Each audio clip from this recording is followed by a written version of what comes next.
these other characters.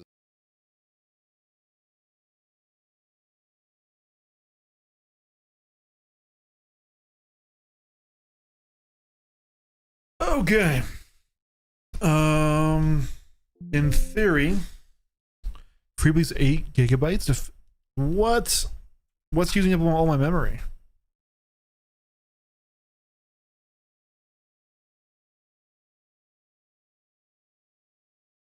Is it really Mosaic Cockpit?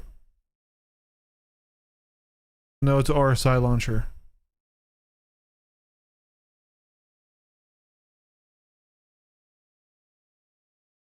Poof. Do I need to pause this? There we go. In theory, we might have just broke everything, but in theory that will help.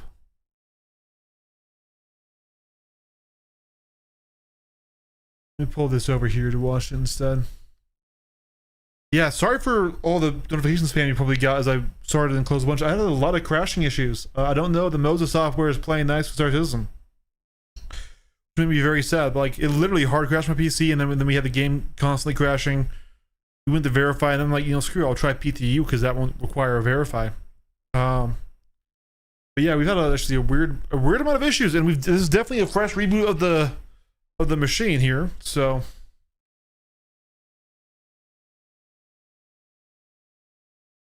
all right. So we do need to go and set up the new one. So flight movement. All right, roll is officially going to be on this input now. Okay, and then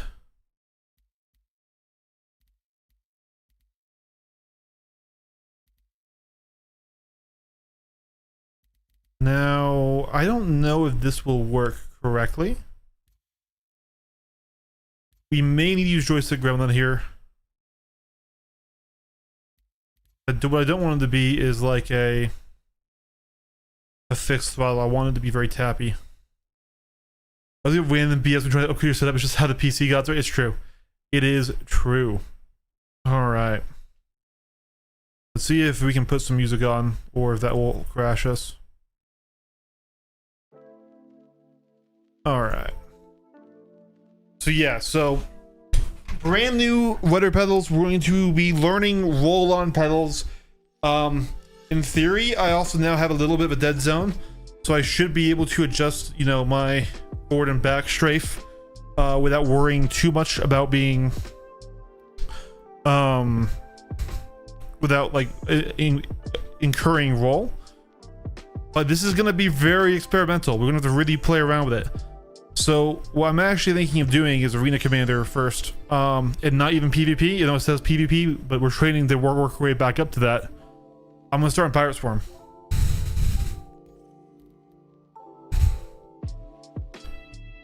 Do SPK for that. Vehicle selection.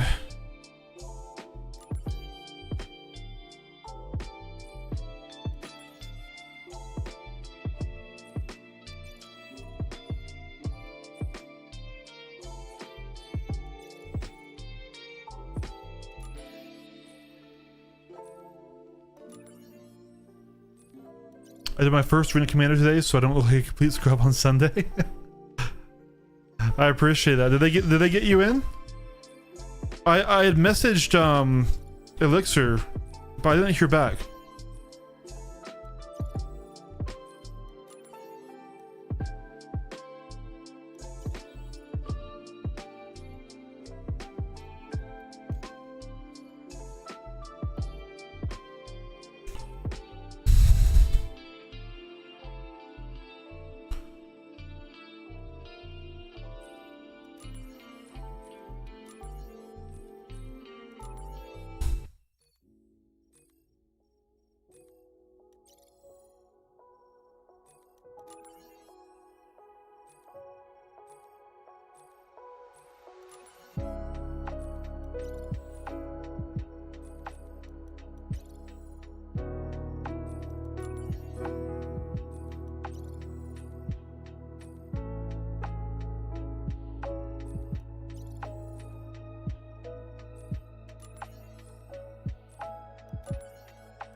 All right, we at least got a loadout here. Nice, dude. Yeah, sorry, I had a bit of a busy week, so I haven't been super active in there.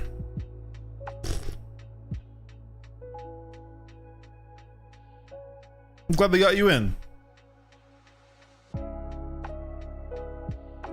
All right, this is gonna get really bad before it gets better.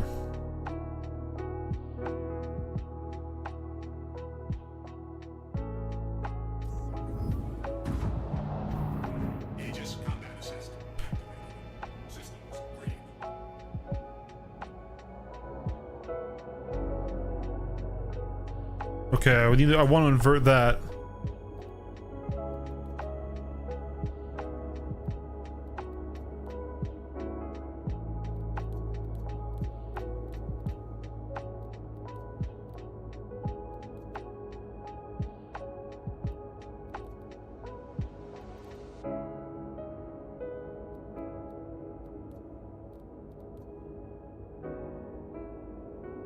Okay, all right, that's good.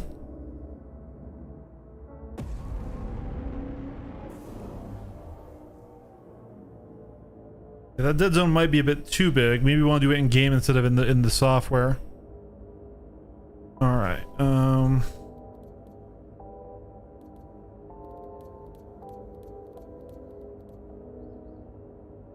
Hold on, I didn't get them all correctly.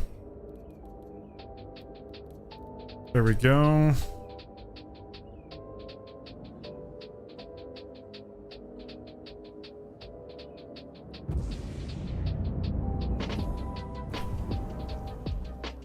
Oh my god, this is weird.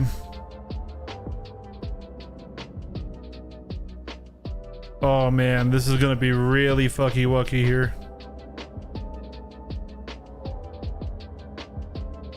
Yeah, definitely have too much dead zone. So what we're going to do is take it out of the software. Hey, Sky. So... you know what? Let me just go back to default.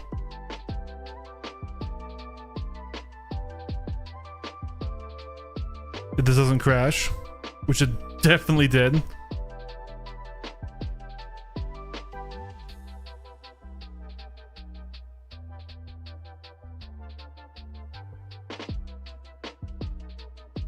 Real surprise patch they said that they were trying to put one out.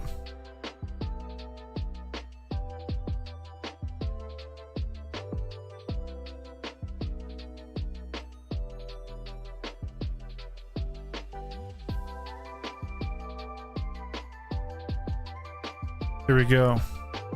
So we've unloaded the preset. We should make this a lot more sensitive now.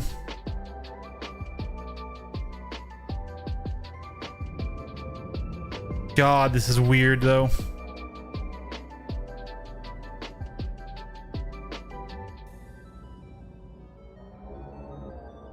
You do need a little bit of dead zone, just a little bit. So instead now we're gonna go to controls. Goes to 2. I guess that would be E rotation? Let's just try, let's just see. Yeah, it's Z. Okay.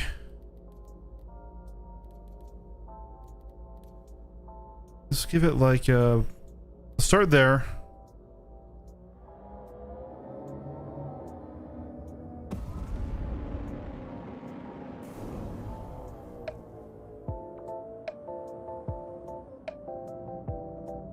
God, dude, my brain does not function. I keep going back to my stick.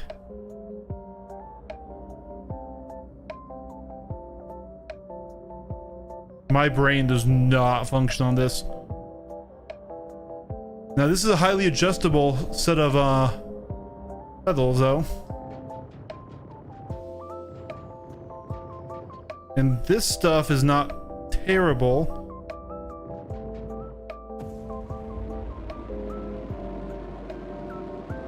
But yeah. It's sniping. This is gonna be really, really ugly for a little while. We're doing roll on pedals and we're doing forward and rear thrust on pedals.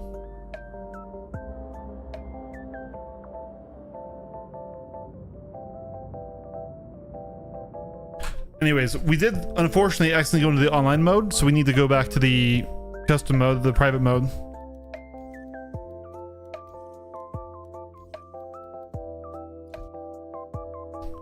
But this is gonna be ugly. This is gonna be ugly, chat. This is already like I couldn't hold my frickin' pole drill.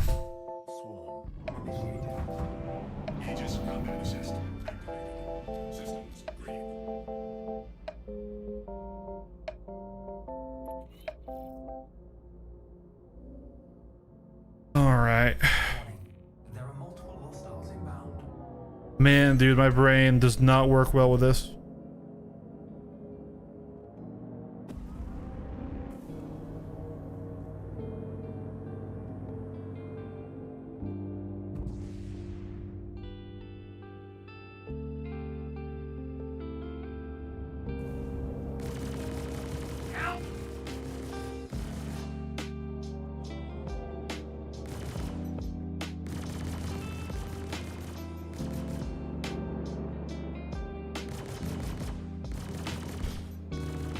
Jesus Christ, dude! I feel like I feel like I'm a paraplegic again.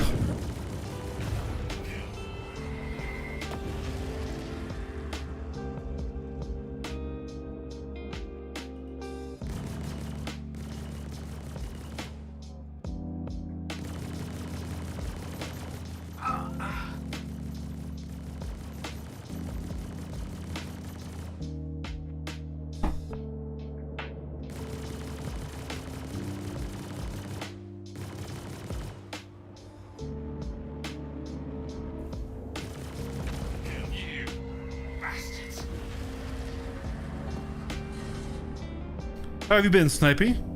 I've seen you around in AC a lot.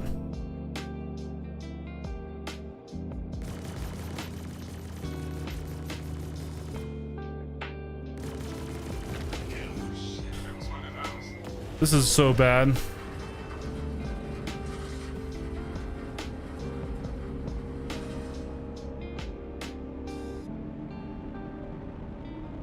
It's not the pedal's fault at all. It's just me getting used to things.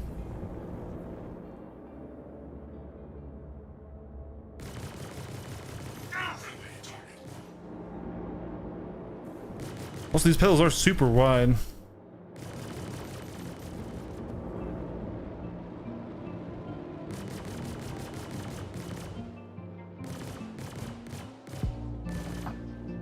God damn, okay. I'm having issues when I'm trying to go in a back strafe with this. So I'm like kind of pushing the pedals at a weird angle where it's actually lifting off the floor. Dude, my brain does not work.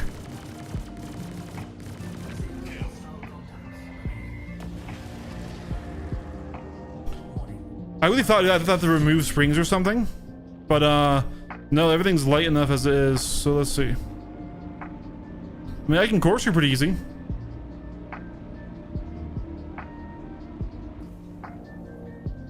This is gonna be like an entire hour-long stream of me being, what the fuck is going on?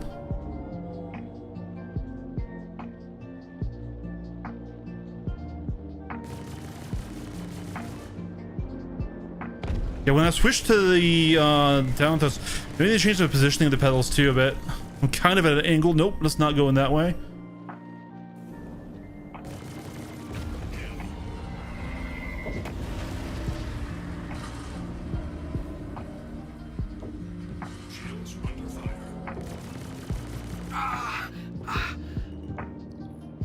Dude, I keep twisting.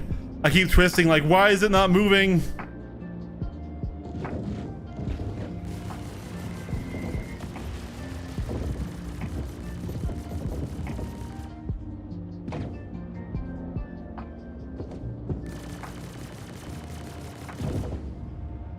Dude, this is gonna take forever to get used to. Could definitely use some support about now.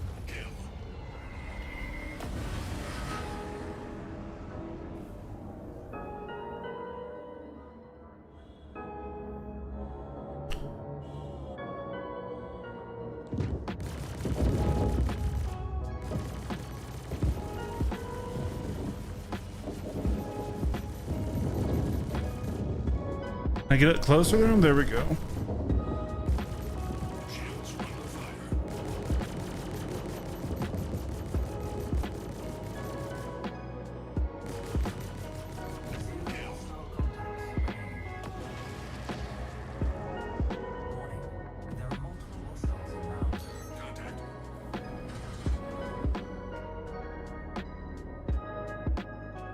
Where did my repair go?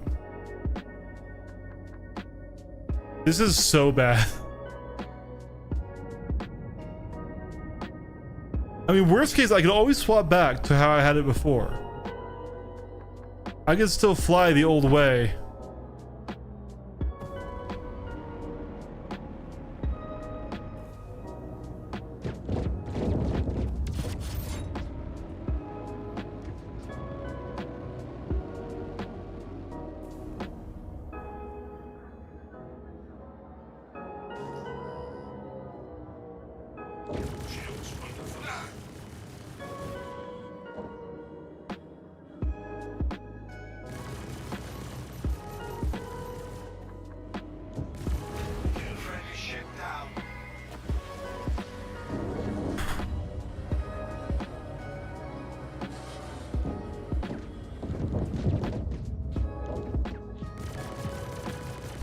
Stop these ballistics, you assholes.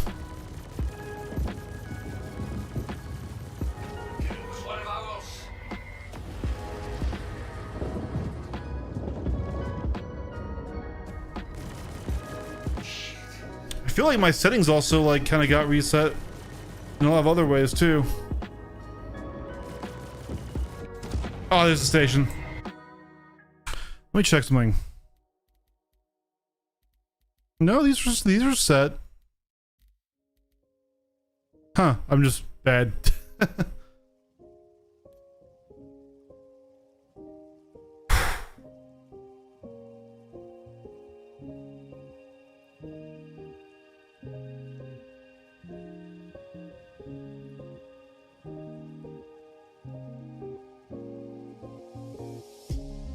Where did my audio die?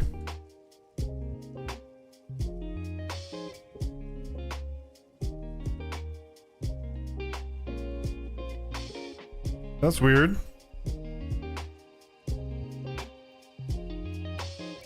Very disorienting too.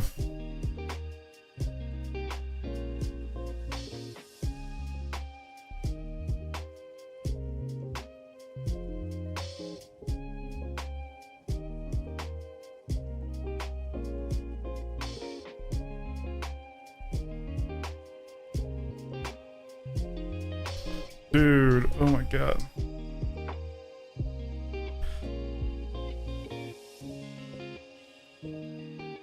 Yeah, it definitely feels weird having these different actions on the feet.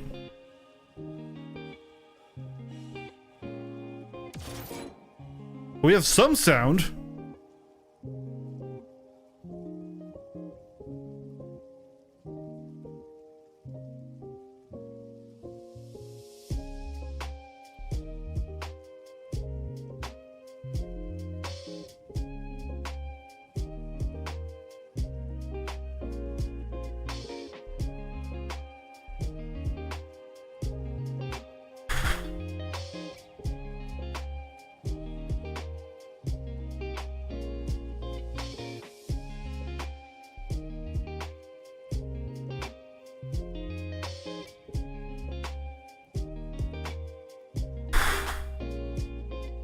Oh, dude, I might need to go to like throttle on stick after all.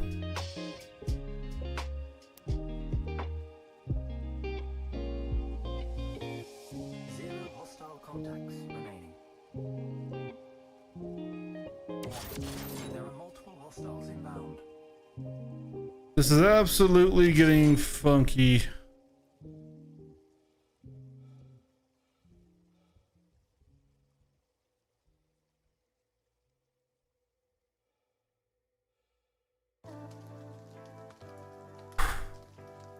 My forward throttle is slowly learning it, but my rear throttle is really not.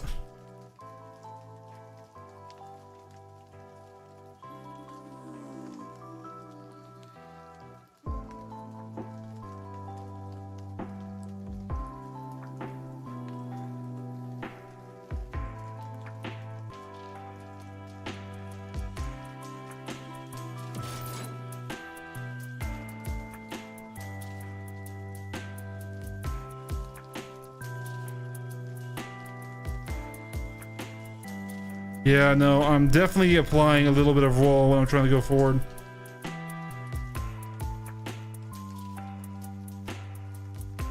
Fourth string's very easy though.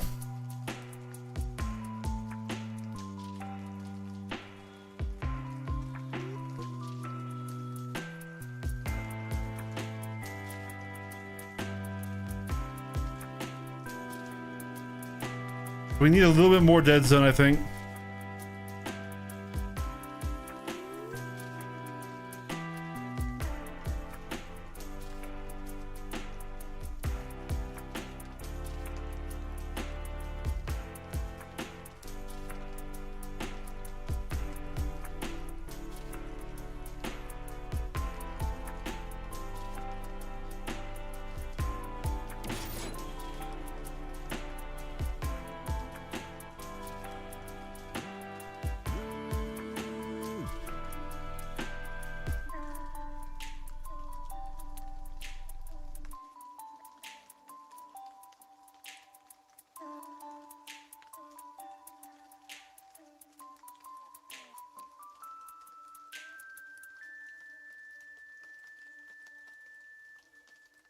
I'm still twisting my left stick a ton.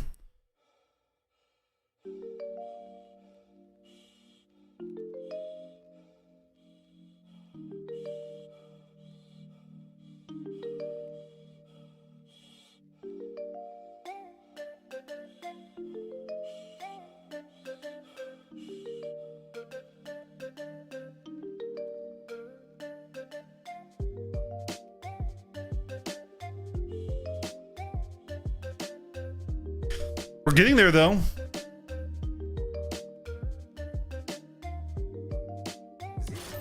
Contacts remaining.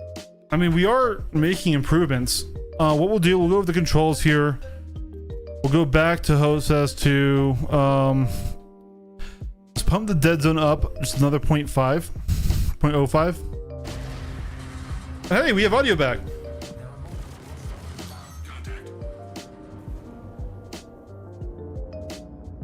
I might be able to make this work, but this is still fucky wucky in my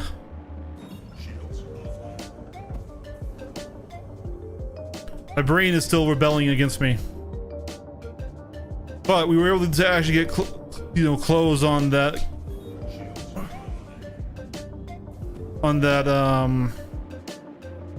cutlass.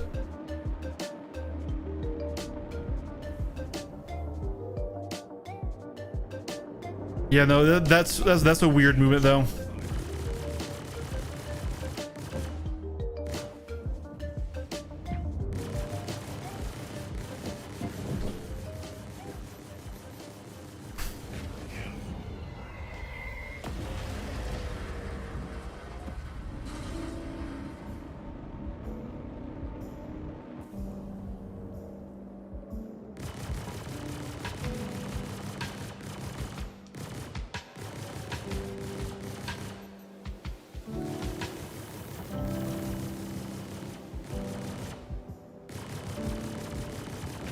These bastards ain't messing around. Yeah, I don't know. It's not just a dead zone thing. It's where my brain goes.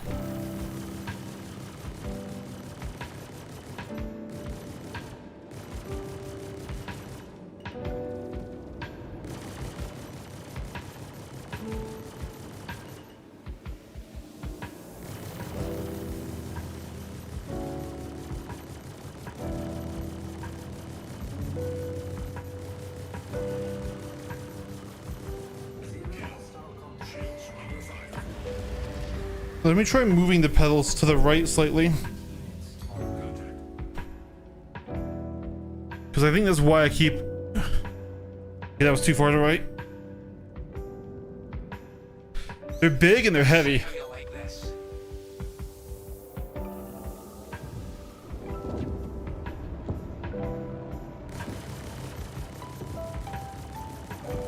Those bastards are gonna pay for that.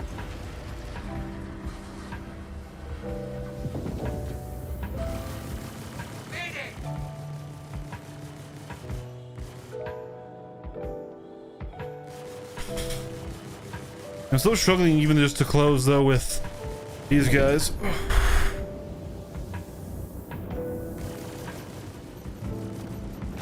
Shit. All right.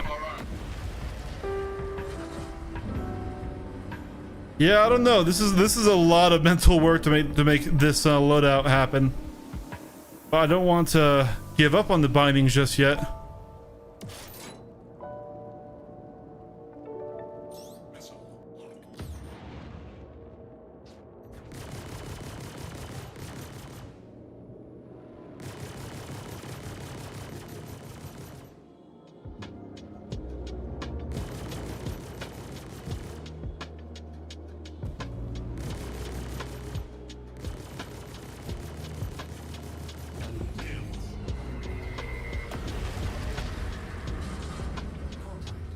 Elite units en route.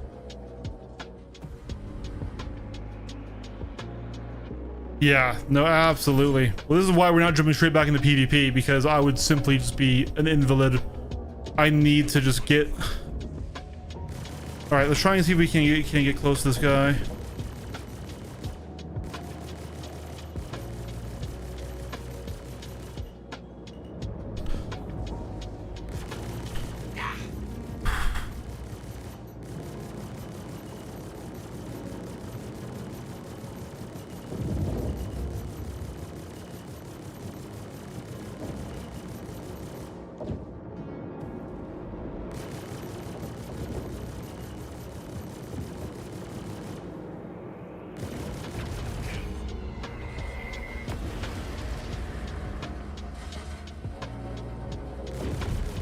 Help!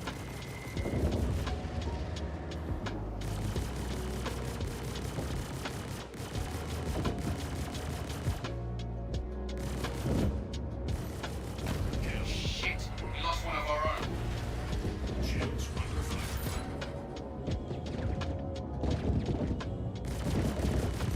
I could use a hand here.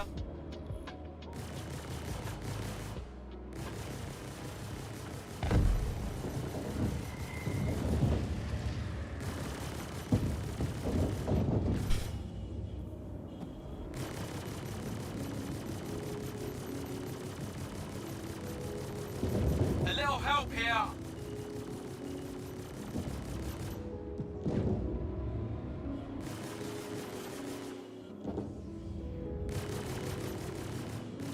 It was one of ours.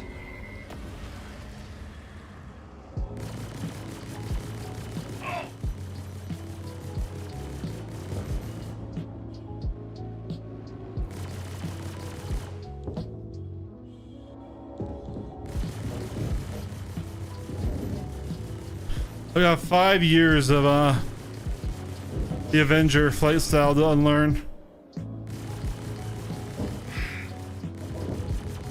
Contact.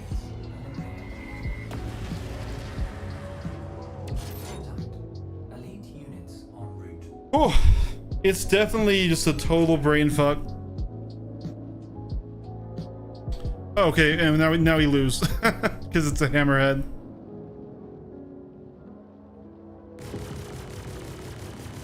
Ow, that hurts.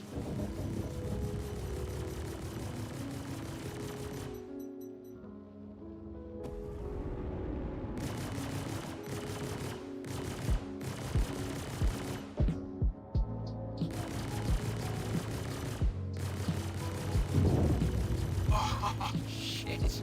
I probably needed that.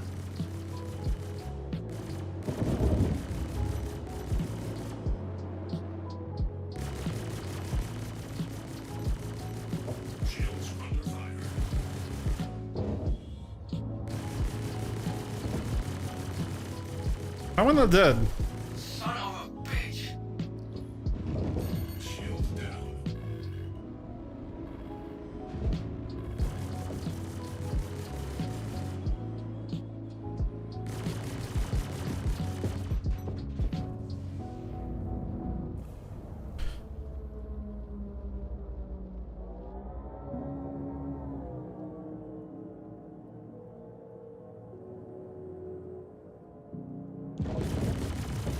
Son of a bitch.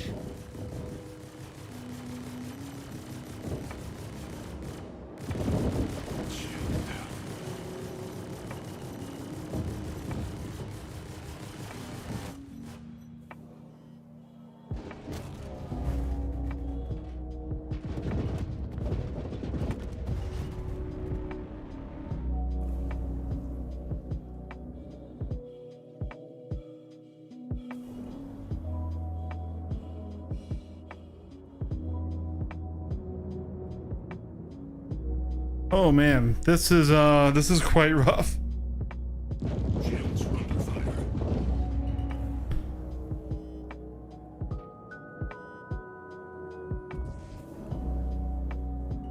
This is quite rough. We're gonna need a lot of practice before I'm trying to get him to hit the station. I think he just did, but didn't seem to do anything to him here.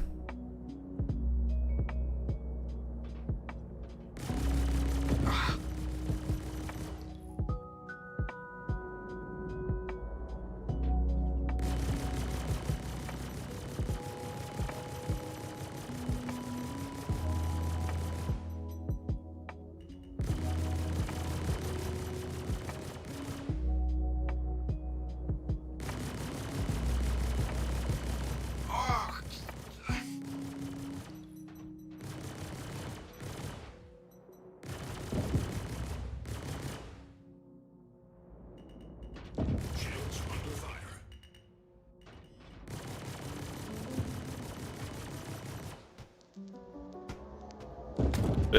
I was hitting something.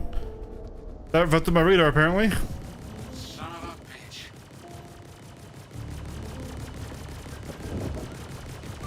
Shield down. Yeah. Ooh, all right, let's back out. I don't know about that one, chat. I do not know about that one, chat. That is a bit wild.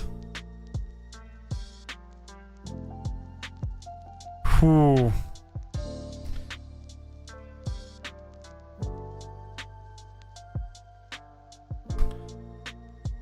All right, I'm gonna do something stupid. I'm gonna do something that I could have done at any point.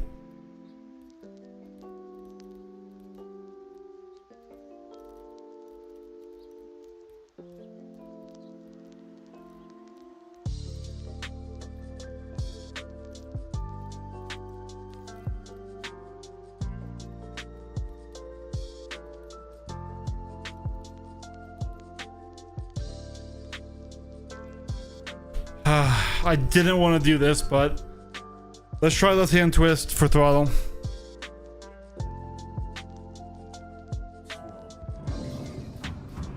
Aegis combat assist activated. Systems green.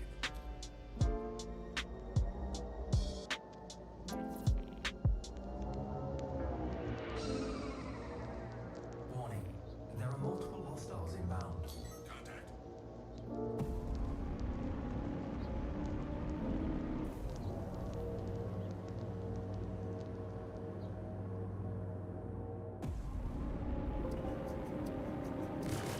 Not gonna lie, that one hurt.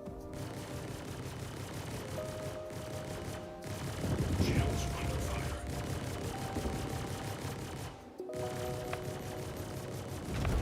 Shit, that was one of ours.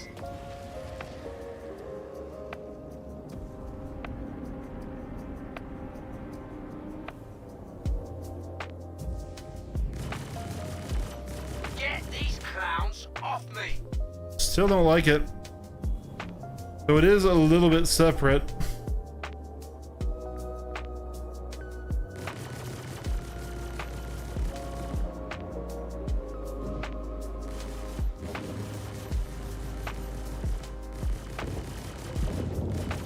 They're all over me. You bastards.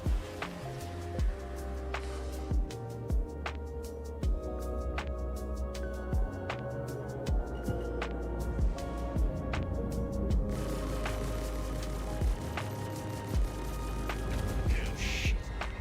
Lost one.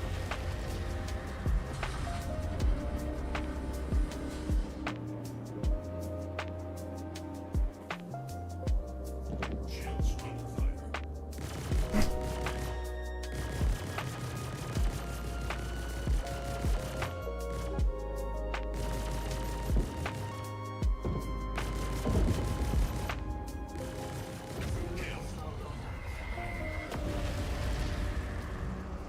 Warning.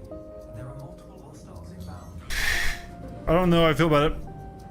I mean, it's definitely a little bit easier than the other way, but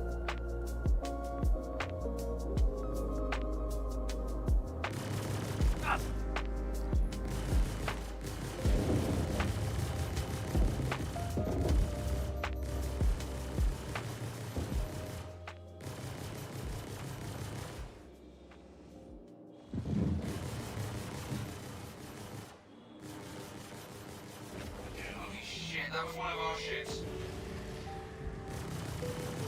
All right, this is a test here. Can we get up close to the...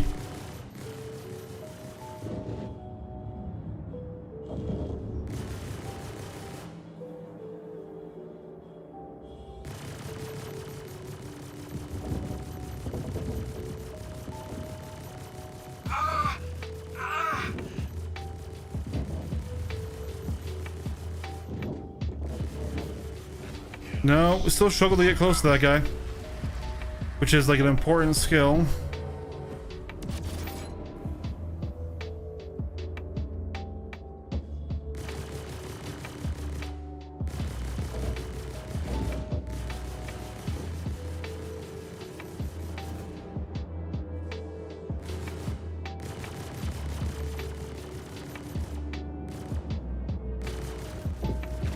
Can't lose anyone else.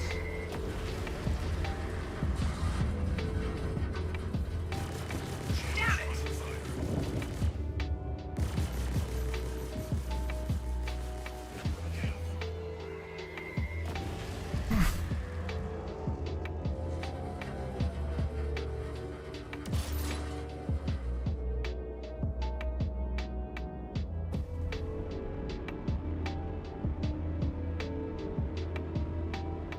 Oh my god. My brain is cross-wired.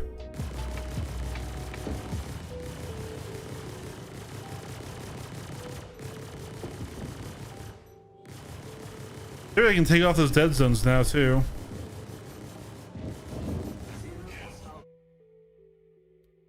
Let's try that.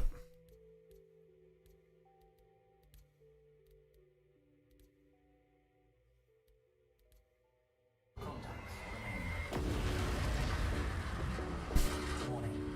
There are multiple hostiles inbound.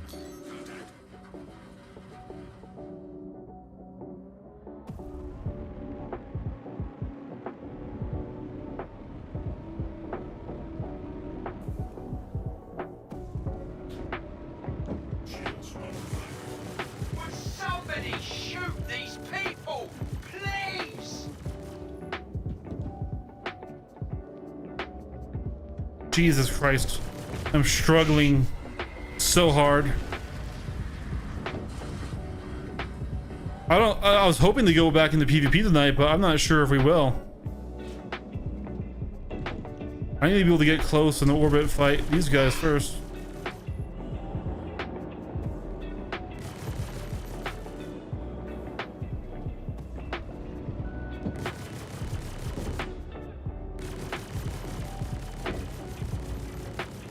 Need a hand? Was one of ours.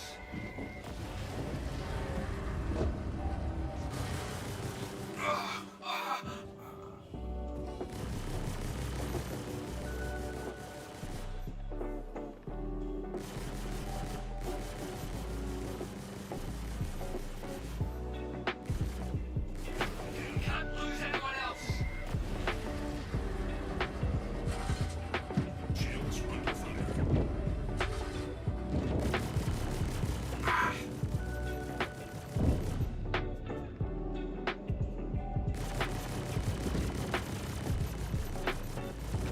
Can't lose anyone else.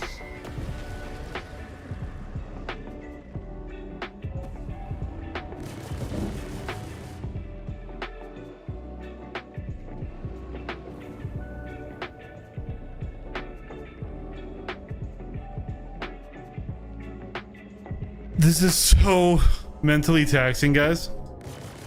How's everyone else's day been, huh? Everyone else have a good Wednesday? The pedals are nice. They're very good pedals.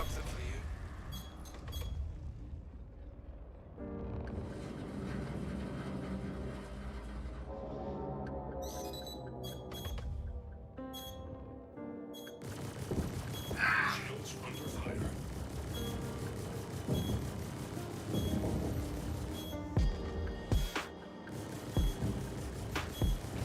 You bastards.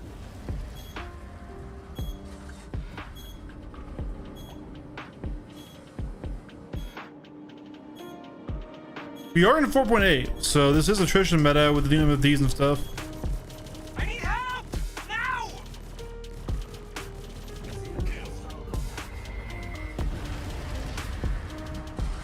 I hate to say it's better. I think it is though. Got something for you.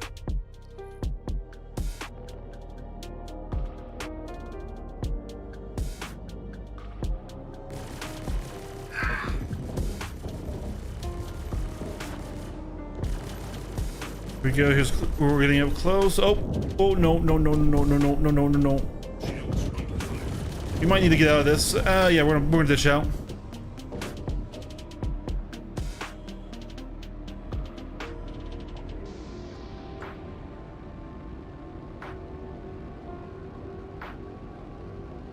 The corkscrew is easier. Wednesday just going slow. Nice. Now guys, if this doesn't work, there is nothing stopping me from going back to my old control scheme, but in theory, this will make my knife fighting a lot better if I can master this. Let's get like this, get down through here, and then let's come out.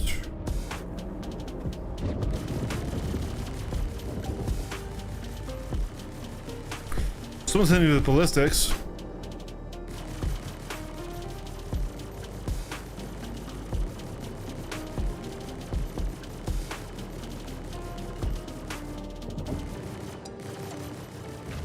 Shit, we lost one of our own.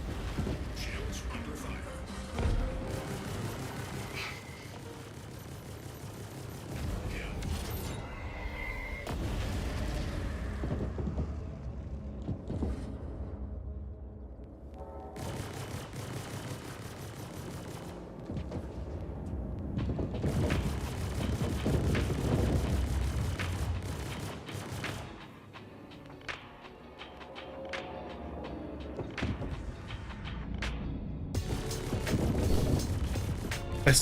I'm trying to both move and do throttle with my left. I've gotten my feet to pretty much just be rolls now. I've programmed that part. My left hand is still like fighting me a lot.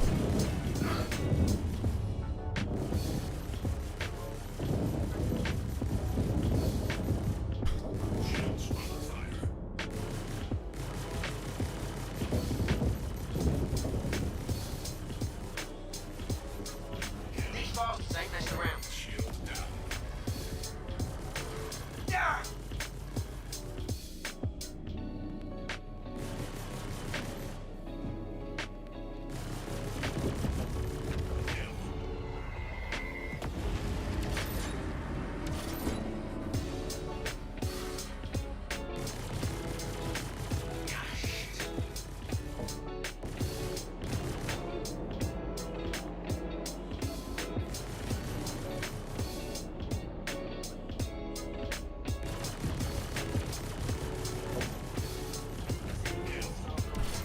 Oh, okay. Warning. There are multiple hostiles inbound.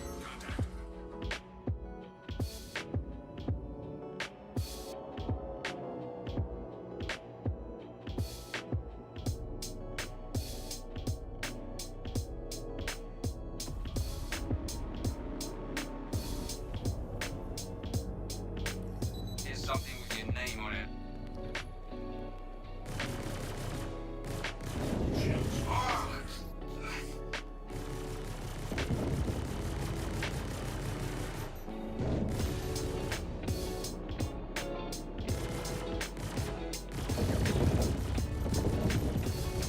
Was one of ours.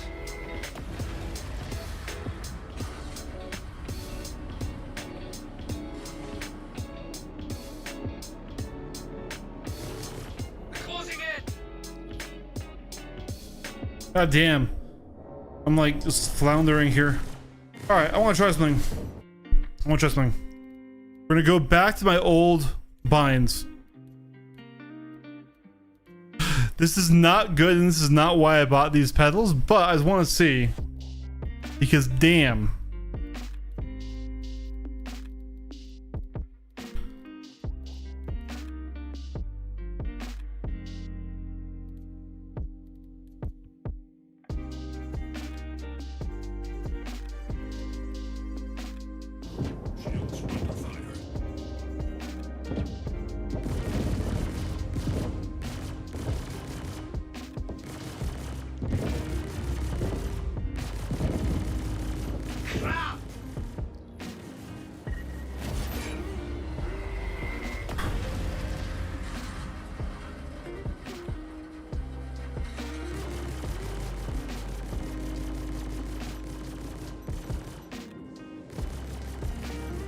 little twitchier in the rolls, definitely.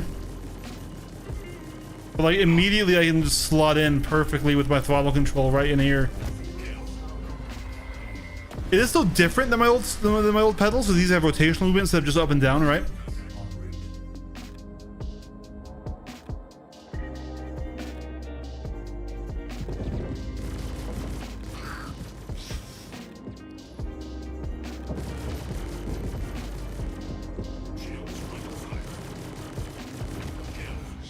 It's one of ours.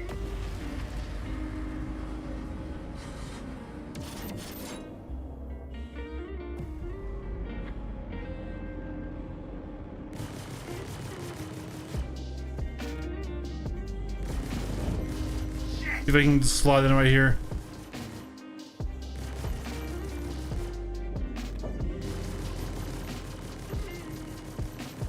And we're going to want to come across here. And jump up and under. Push. This is a little harder.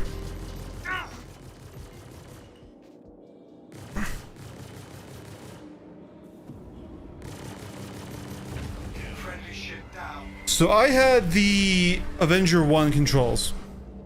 So that was my right stick. All it does is handle my aim. And then... Ooh. Then my left stick handles my strafes. My Y is up and down. My X is left and right strafe. And my roll is twist, left hand twist.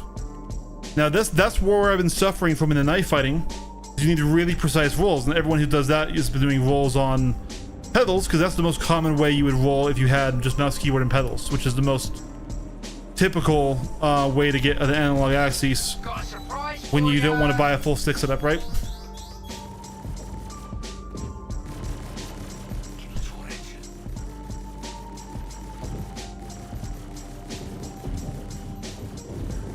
But then my pedals are forward and back thrust. These bastards ain't messing around. Now this is different than what the T-Wetters gave me. Mayday! I probably would want to limit my throw, which I can do on these. These are very adjustable pedals right here. Right now I have to go pretty far forward. Max out.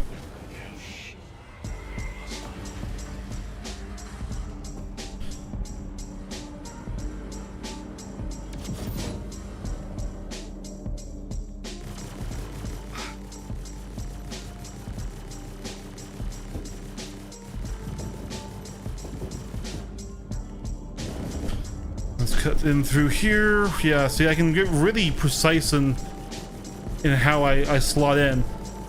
That throttle is doing more work than I would have given it credit for, honestly.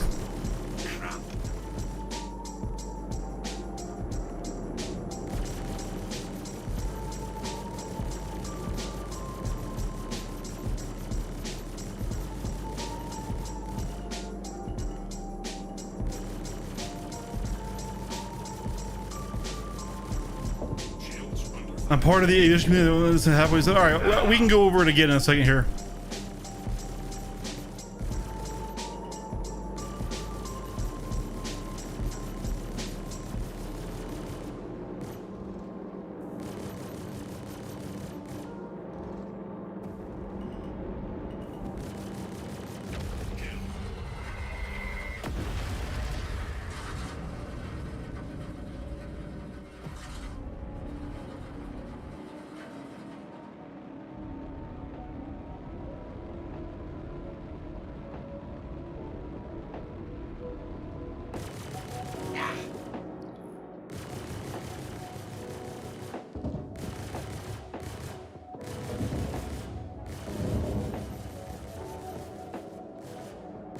See, I can get in nice and close through here and get over that. And yeah, my rolls are less accurate. I can already tell they are less accurate than when I was doing pedals for roll. But I'm doing a lot of leg movement. My legs are already sore because I did the workout legs today, which was awesome, but not my choice. So let's cut this down to 50%. Elite units en route.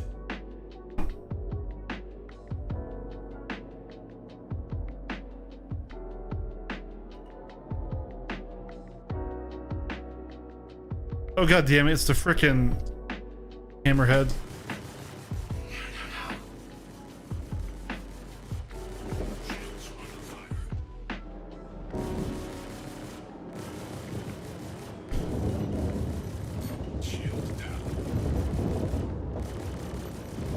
There's no way we beat the hammerheads. We gotta restart this scenario.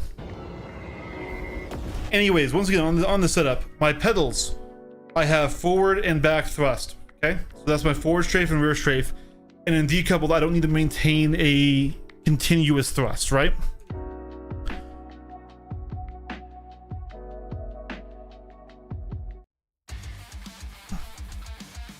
So because I don't need to maintain continuous thrust, I pulse them. I'll do little taps of W, taps of S, if you think keyword way. But really, this is my right leg is to go forward, left leg is to go back, right? Then on my right stick, all I have is my nose is for pointing the nose. So I have yaw on X, and Y is pitch. So Y is left is forward back, X is left right, right? So that is just like a game joystick, and that seems weird to people who do flight sim, but also we have a really strong amount of control in yaw that you don't have in a plane. I can do this. I can do this while accelerating and I won't lose the plane, right? So with a game that's so aim focused like Star Citizen, right?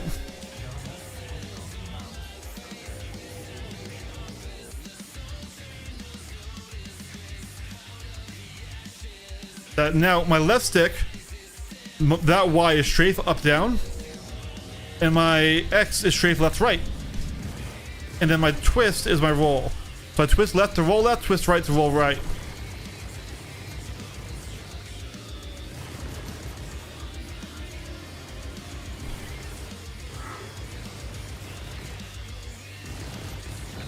Friendly down. Repeat, friendly down. Now that's the Avenger 1 flight style. So what I had just been trying was roll on pedals, which was more accurate. Absolutely.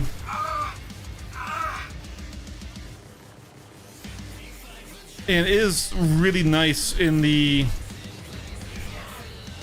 knife fight where you need to roll mash constantly because your fastest turn rate is in pure pitch. So if you're even a few degrees off of pure pitch, you're going to lose turn rate and lose in the knife fight.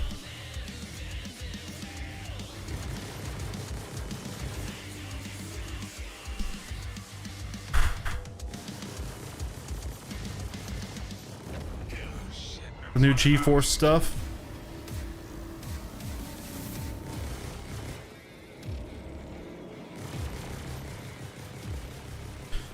Now, if I'm going to fly with my old setup, though, I'm going to need to change the throw on these sweaters.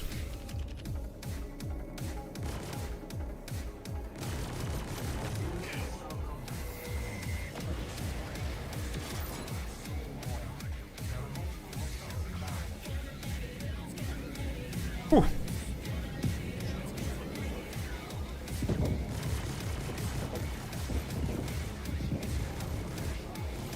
But yeah, I can just so easily slip in close, get under their turn rate with this.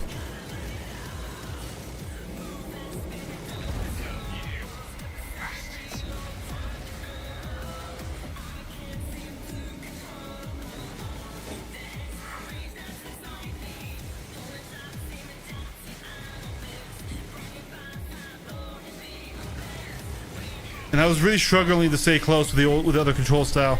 Now, granted, I really should go back to it, but I use saturation all right now. I am. Usually, I don't. Usually, I'm all 1.0s. Right now, I put saturation on the pedals to have more input because these things have a huge throw, and I probably need to adjust that. So these pedals are super adjustable. You can change springs out. You can change out throw level rates. You can change the angle of them. I actually think the default angle is pretty good.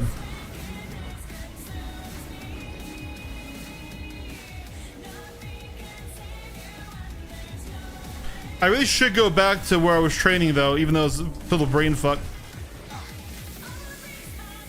Damn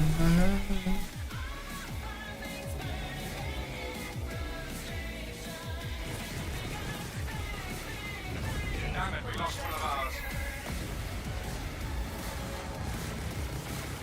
I also like it because I can do a corkscrew on one hand. But oh, that felt so good, dude. I don't know, guys. I'm so ingrained into how I fly. Ah, I'm so ingrained. For you. I don't know if I can go away from it though. What we will probably need to do is adjust these really quick. So I'm going to be super right back. I'm going to grab the Allen keys that I need, and we're going to move the throw in. For 1 second.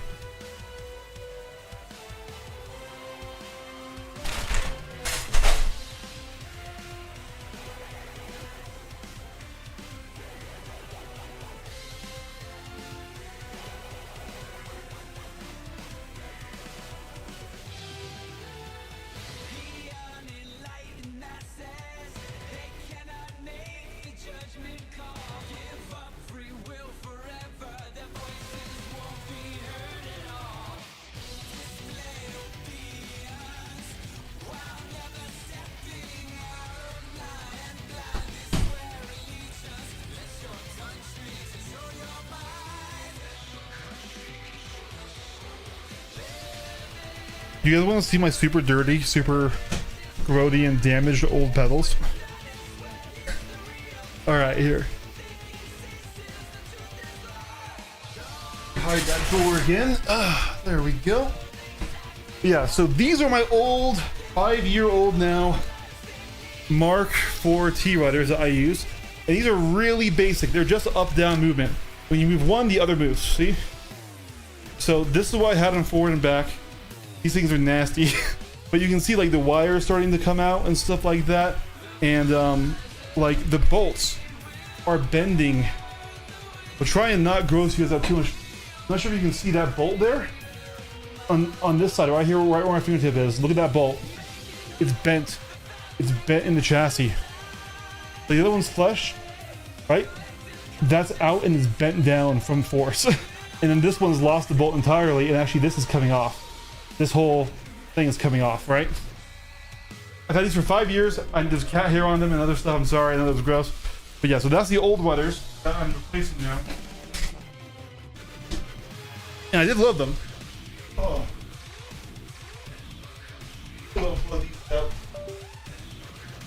Back in. These are the new ones. Oh. A little different. So yeah.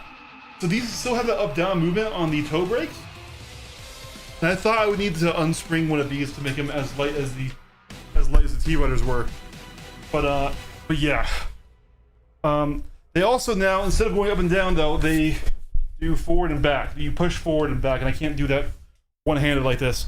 So in the back here, there are 2 screws, and I'm going to be screwing these in to change the amount of throw in here to make them less taxing to use. I want to count my rotations.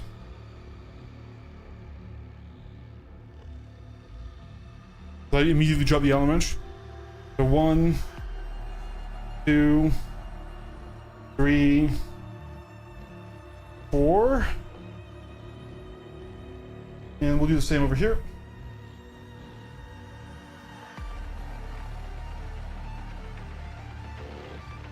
One, 2, 3, 4. Very scientific. I'm pretty sure they are not equivalent, but that's okay. And now we're gonna plug them back in, get them back in position.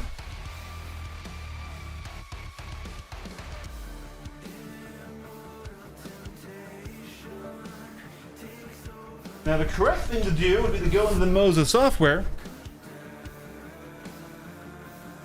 Would be to go into the Moza software and then recalibrate them for these new throws. And I was not going to do that, but I actually think I'm going to do that. So what we're going to do is go back to our sats here, turn this back up all the way, and then go to the Moza software here, and then hit start calibration.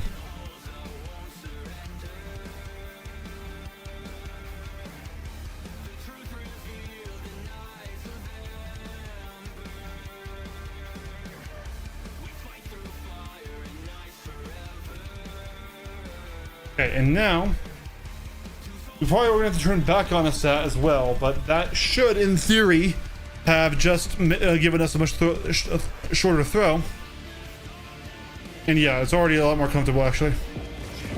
Ah, shit, they're all over me. Yeah, I can slot in behind like that.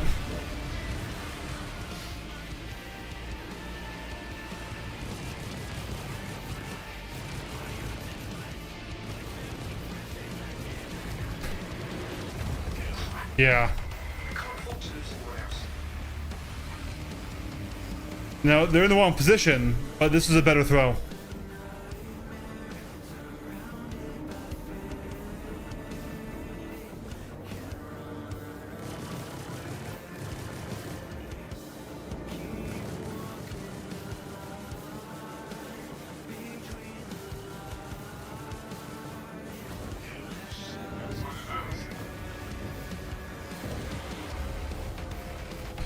Here's my meta treating you. I'm loving it.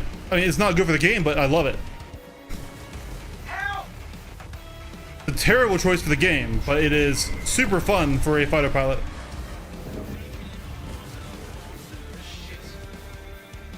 Shit. Yeah, so as you guys can see, those weathers are a big upgrade in terms of inputs and customizability, but I do think the toe brakes probably aren't going to work like I wanted them to. I do say I hate the new MFDs a lot. Everyone says they're good, and I see why. They are better if you use them like I'm using them now.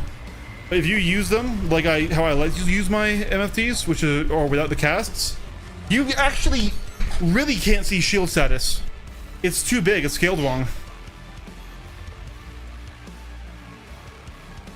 Let me scoot them back a bit, get in a more optimum position here. What used to roll? So this is what we're this is the whole discussion today. So right now, and for 5 years, I've flown Avenger 1 style, which is roll on left stick. Today we're experimenting with roll on pedals, but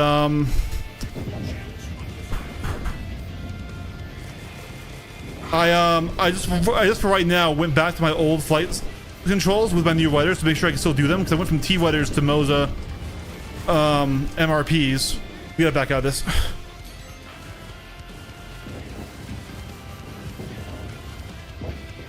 These double cutlasses are kind of fucking me up here. Got one. Okay. Now I need to find the other one quick, please. My keybind is not working. He's up here though. And we're going to come out through here and come up, and right here, sit under him. So this is my old control scheme that I'm very used to. I'm flying right now, because I wanted to make sure I could still fly it with these if I didn't want to go back, and I can. We even just adjusted the throw to make it even nicer. But what I wanted to do is do roll on pedals and then toe brakes for forward and back, because I'm so used to forward and back being on my legs, right? But that didn't really seem functional. It was just too much going on, especially when trying to roll and like apply forward and back strafe, right?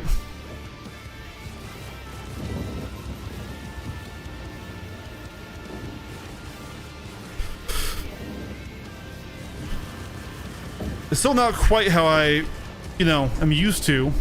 It's still a different movement. It's forward and back instead of up and down.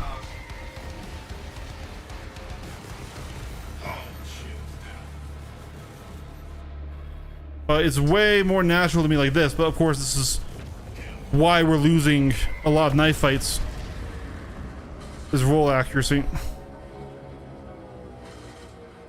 Not saying you can't be good with it with the flight style. I mean, Avenger 1 flew it, right?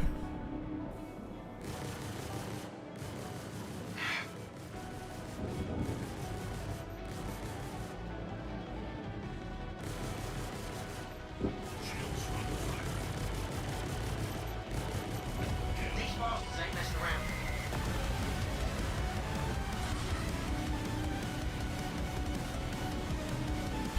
Yeah, and like I thought maybe it would be like the resistance would be too much, but no, it just is, it's a brain fuck.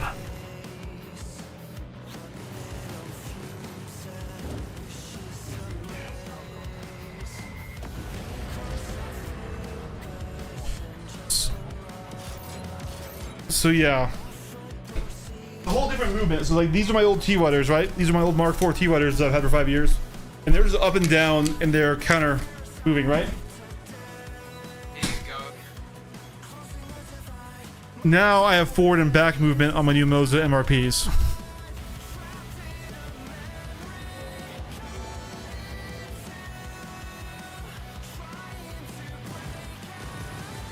I need backup now.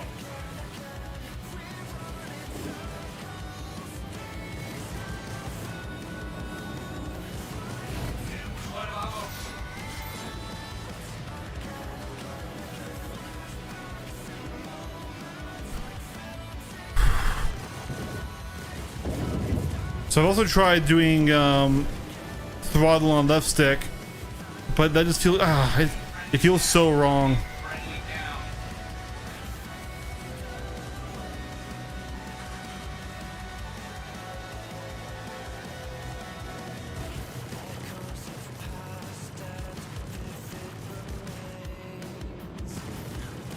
See, like with my current control scheme, I've got my control so fine. I can really okay. He downshifted into me. I was on full backstrafe there, but still, I can get really close and I can stay really close on these guys.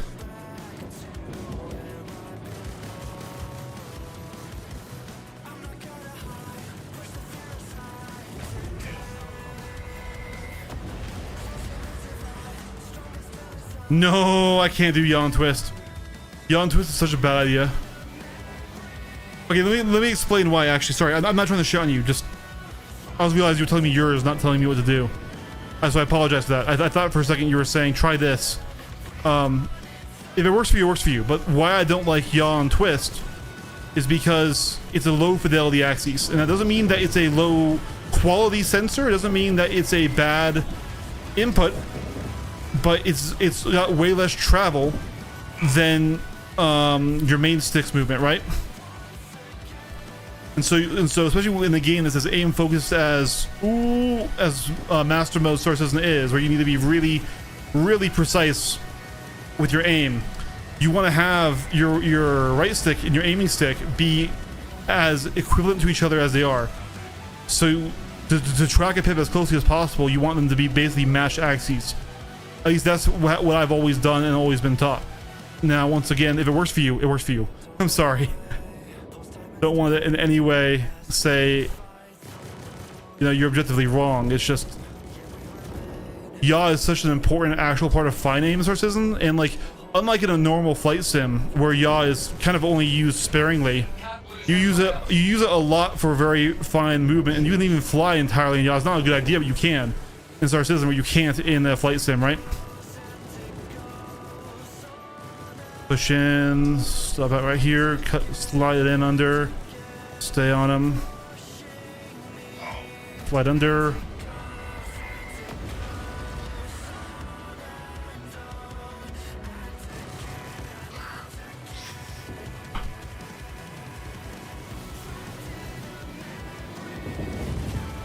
I'm sorry once again. I didn't mean to shit on your flight loadout.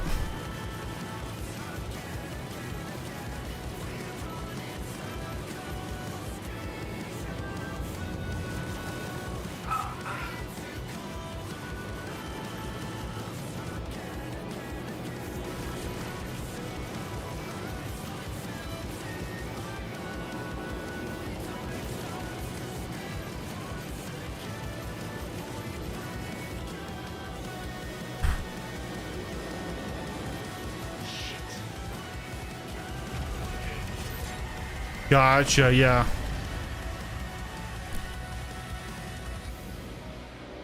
Alright guys, we've had enough fun on my old flight controls. Let's go back.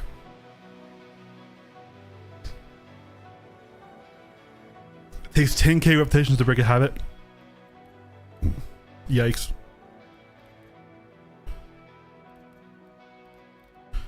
Alright, here we go, boys. Back to... So what you just saw was me like at like 90%. It's still new pedals that I'm getting used to. That's me at 90%. We're gonna go down to me at like 10%. All right, I'm gonna try toe brakes again, guys.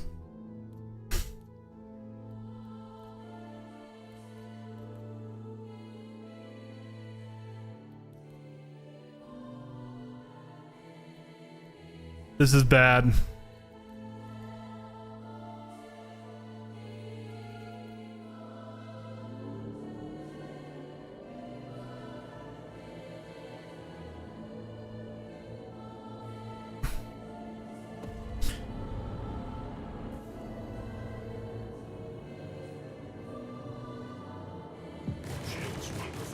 See, it's... Yeah, oh god. Can I pull in close?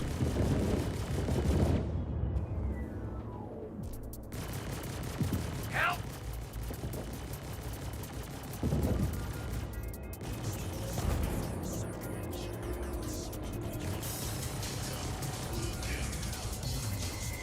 Are we gonna have to restart again? Are we getting the hammerhead?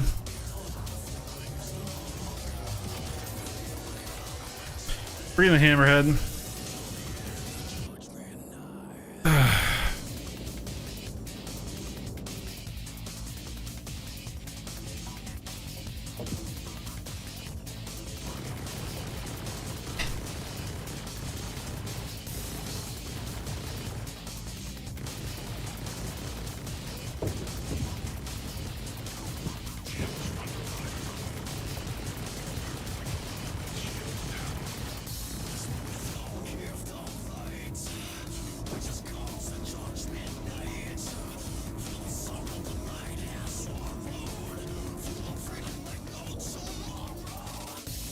Hey, pills.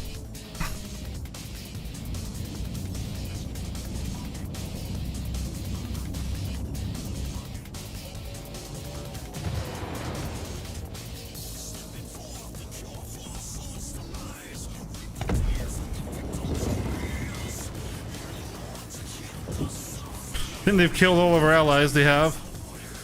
Oh, we have one. We have a few left. They're just not close right now. Hey, buddies, you want to come join the fight? Please. So what I'm struggling is actually going into rear strafe. I can kind of do it with forward strafe. My brain is not letting rear strafe work.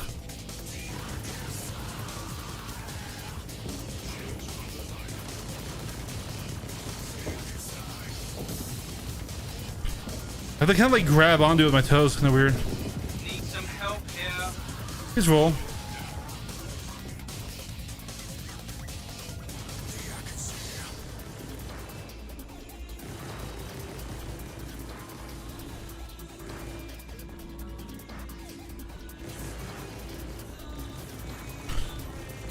We have shields down.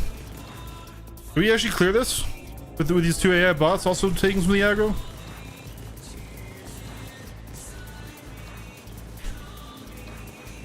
I can put my dead zone back on, which might help a little bit with the wrong roll inputs.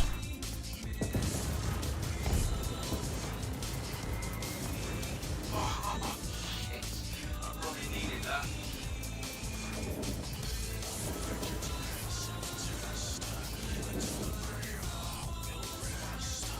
And pedals, they're awesome. They're really cool. They are different, vastly different in how they work, but they are highly adjustable. We just actually adjusted them on stream. I showed the difference between my previous ones and my new ones here. Okay, so now we've lost all our bloobs. So now we're going to die.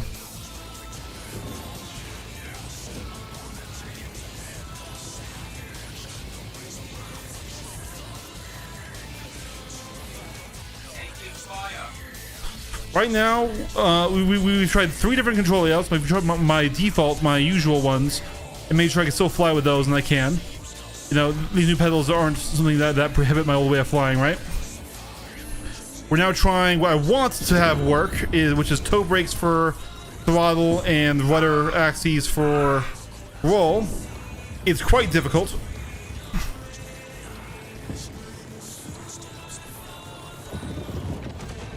It's quite difficult. It's a brain fuck to like switch between like 3 different movements to swap directions and rolls. And then I've also tried throttle on twist, which was more... It was easier than throttle on toe brakes, which annoy me. But I think if I'm going to keep doing this, I need to put dead zones back on.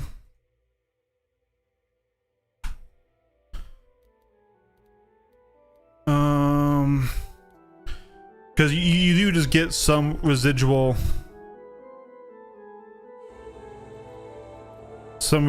input from using them this way.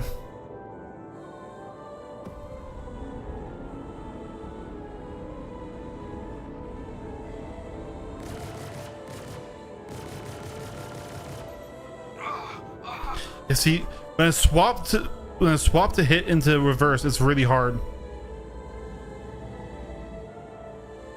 Instead of it just being I slap a whole movement of my leg, it's a fine movement of just my ankle while trying to stabilize my leg.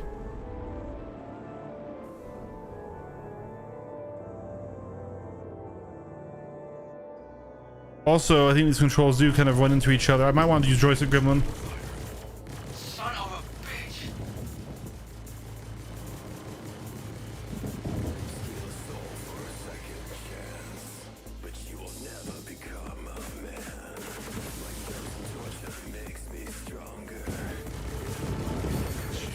Yeah, it's really hard to do like back strafe and roll left.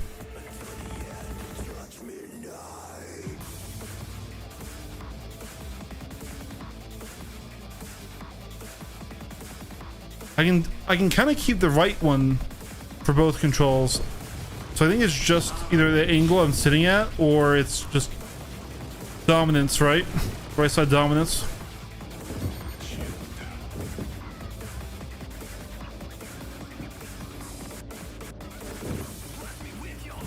Back me up, please.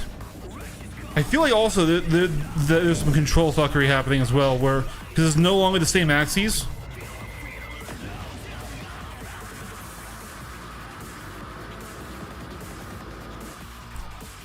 All right.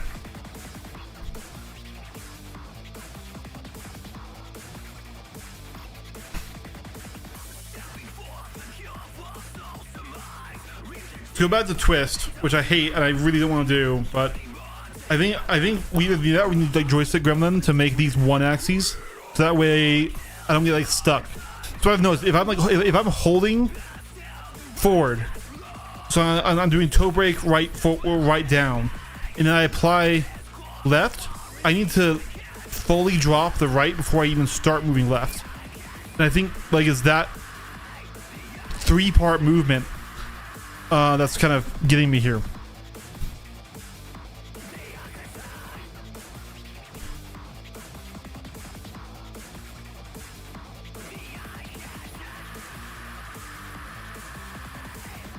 So now our feet are doing a lot less work.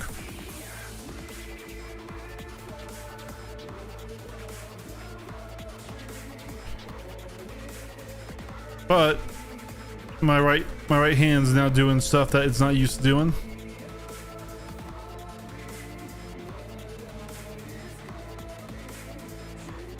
And it's fucked audio again. Here we go.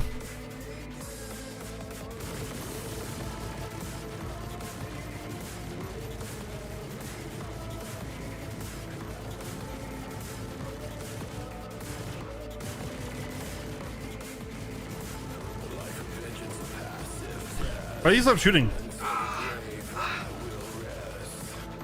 Do we glitch them out with all our deaths?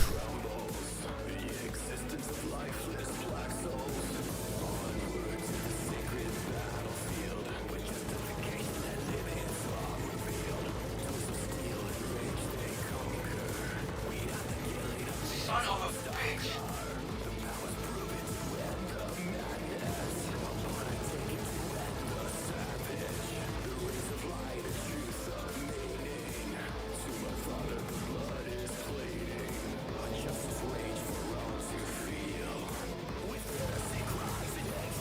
I do like my... Oh, he's started shooting again. Okay. Let's get out of here. Ooh, ooh.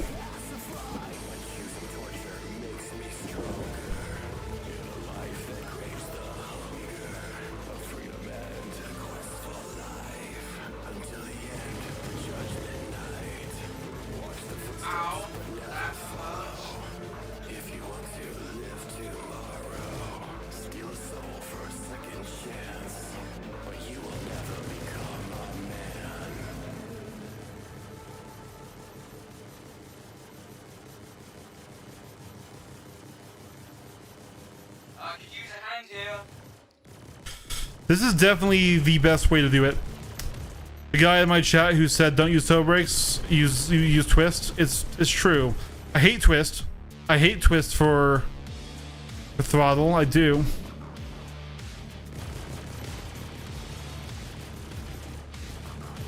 Son of a bitch. So we can take off our dead zone now, which will give us a little bit more accuracy.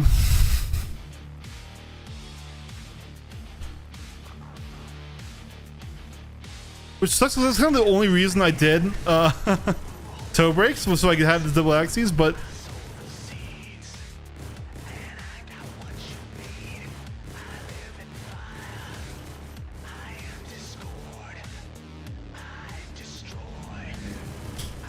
of a bitch.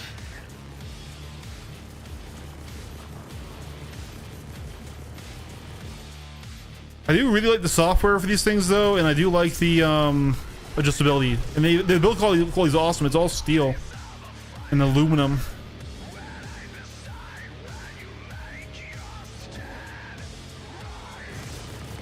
Taking fire.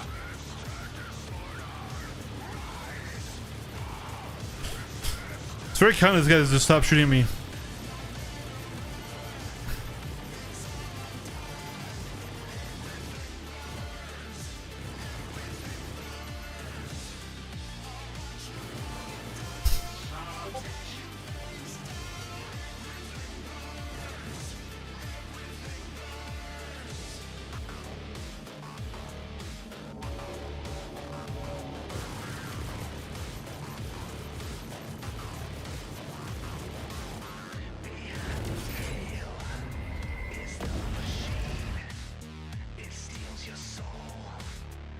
Let's see.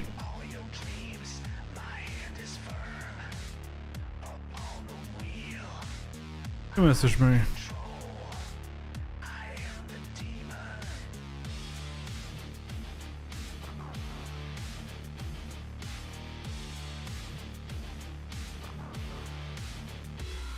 Okay, I don't think it was anything important.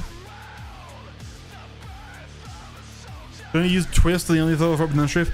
Yeah, I hate. That's another thing where it's like but I get why it's matching the movement of the ship to the movement of the input, but it's not a high fidelity axis.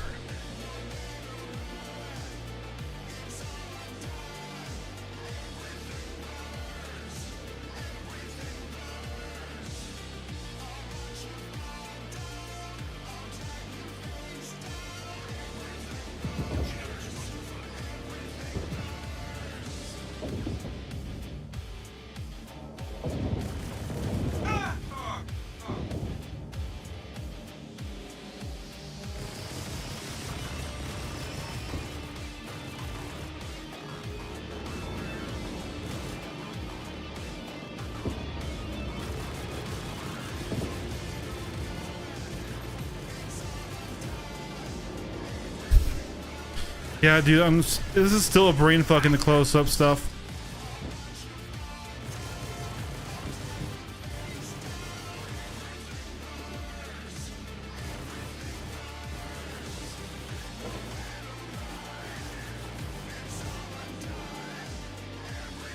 So I'm struggling to get close and stay close, just with how my brain works.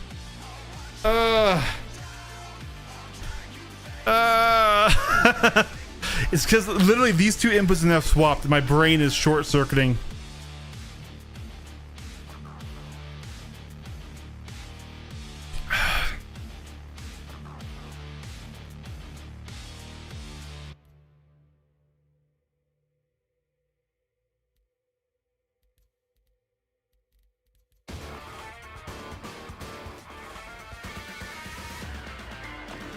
And now I'm back to how I usually fly.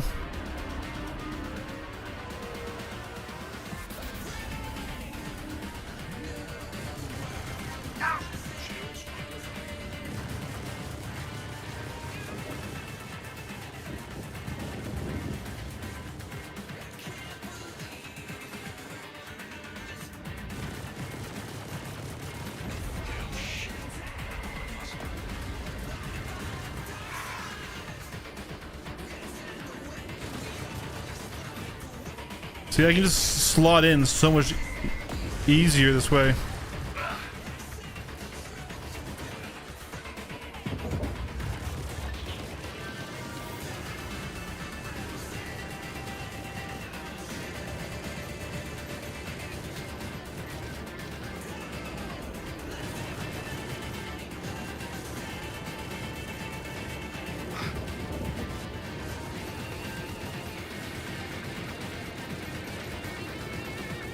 I was really undervaluing how much my throttle control was doing for me and getting close.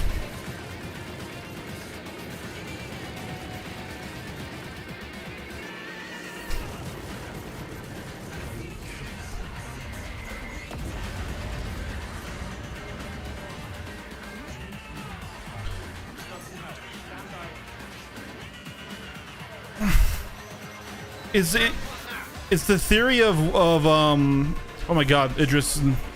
Lots of things here. Okay. Goodbye frame rate as well.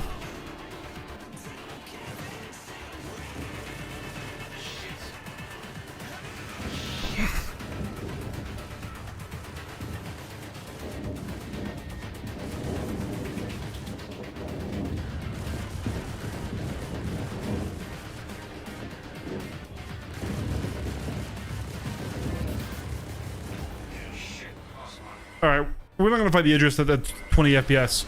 But so it's you have the most fidelity on your Y and your X axis on your sticks, right, Pills? Because those have the longest throw. So you get the most precision out of them. Right? Twist is still a good axis and it still has a great sensor in it, don't get me wrong. But it's a much shorter throw, so it's much less precise. It's the same reason where I say like, hey, you know, I don't want to aim with Twist because of that, right? I want to have X and Y like a standard joystick on the controller.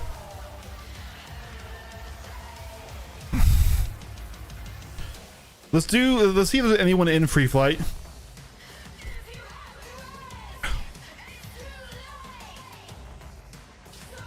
I don't know, man. Oh. It's gonna take me so long to get used to any other way than what I've learned.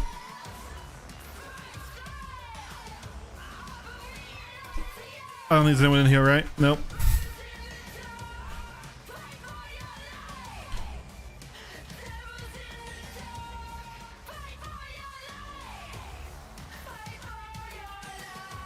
Try one more time here.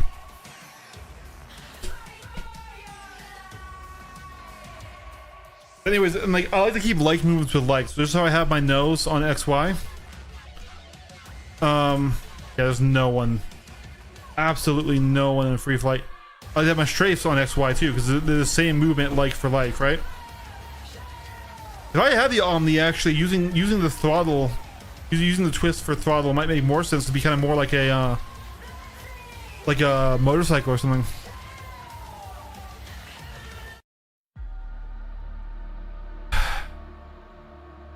Yeah, I don't know. I don't know. This is I like the new rudders. They are good. They're pretty wide. I wanted to get some real PvP now. Let's see. Let's do this. We're going to need to verify because we had a bad crash on it. But then let's do that. Also, new wallpaper, guys. I know the F8 is currently trashed, but boy, is it pretty. But yeah.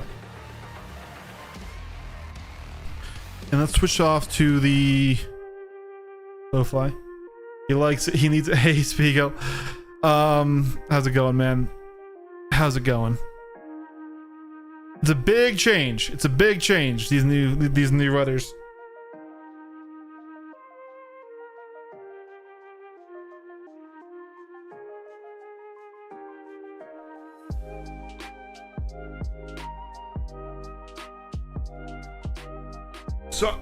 So yeah, a lot of people do that, or they just do roll on right stick. The only thing I don't like with the roll on right stick is I like my right stick to just be my aiming stick, right?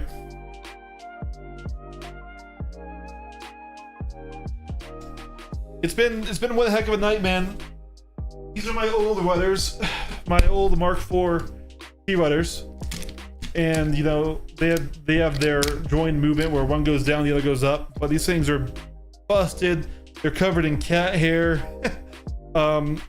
Literally, hardware is falling off of them, and they rattle when they didn't used to now. So it was time to replace them. Send them to me, dude. These things are messed up, man. Like this bolt here. This bolt is bent in there from force. That one's flush. That's bent in there. It's missing on this side. It broke on this side, and now this whole coupling piece is just loose. And of course, covered in cat hair. Covered in cat hair. These things are filthy. They've been under my desk for 5 years. And then these are the new ones.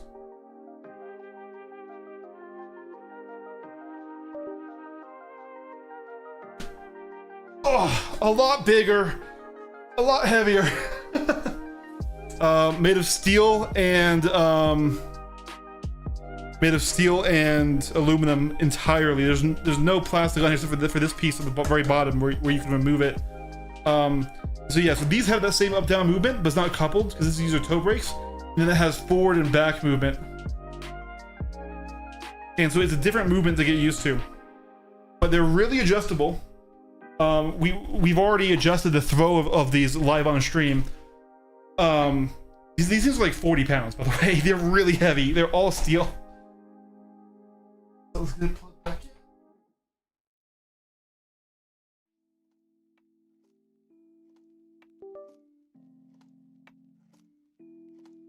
But it is a different movement. And so I was hoping to use those toe brakes because they had that same up-down movement. My throttle, and then I would use that new forward back movement. I wanted to use that for my rolls because that would be more accurate than what I've been used to. But that was too much of a brain fuck. It was like 3 actions to swap between going forward and going back, and so that didn't work out. Then I tried forward and back on my left hand twist, which is where my roll is currently. So basically just flipping about around the inputs, and that didn't work. I mean, it worked better than than the other way, which annoyed me because I really wanted to be able to have the thrust be there, but it's really just too much of a mindfuck to do 3 actions with your feet whenever trying to change directions. But and then I tried my old style. And after adjusting the throw a bit so they weren't quite as long, yes, it's because I'm not used to it, but also it might just not be a super good idea because it's. So what I need to do is, if I'm going forward, so I have the right toe brake down like this. So these are my feet, right? So this is forward. If I push forward or push back, this is going to roll me. So if I wanted to switch to the back strafe, if I just do this, nothing will happen because this is still pressed. So I need to now lower this, manually do this while keeping my legs still and only moving my ankles. Which doesn't sound bad until you realize how sensitive these are. And also, I'm used to just a raw 1 action push of a leg to do both of these. And so, yeah. Exactly, it's hard to push the toe brake while yawing the rudder at the same time. That's like the thing, and especially like if I'm doing this and I want to roll left, which would be this, then I guess I could push with my right foot, but it kind of feels weird. It makes me want to lift up, so I kind of need to actually hook my toes around the top of this pedal and pull back. Like it just doesn't really work out. So I think just having 1 action on there and using toe brakes or something else.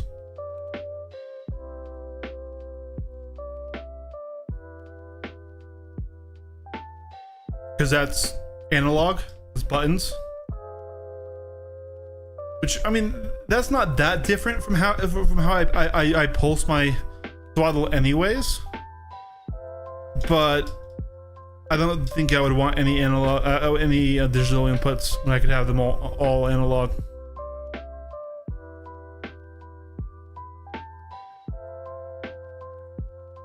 Because it's not just accelerate, decelerate, it's forward thrust, back thrust, right? I'm not using a throttle like a plane where I'm maintaining sustained input. I'm applying energy to either push me forward or push me backwards. In a 6 degree of freedom space.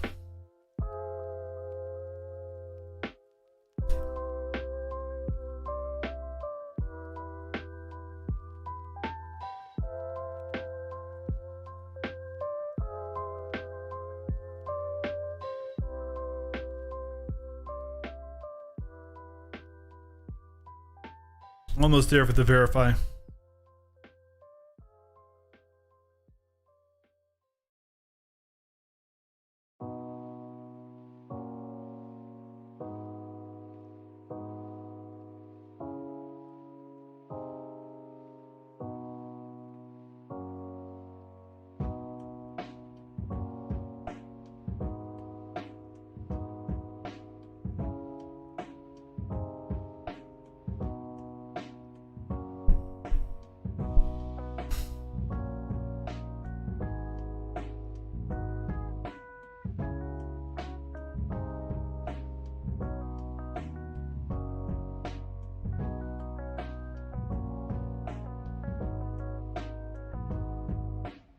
Yeah. And this is almost done. Have you guys seen the new ship that was teased today?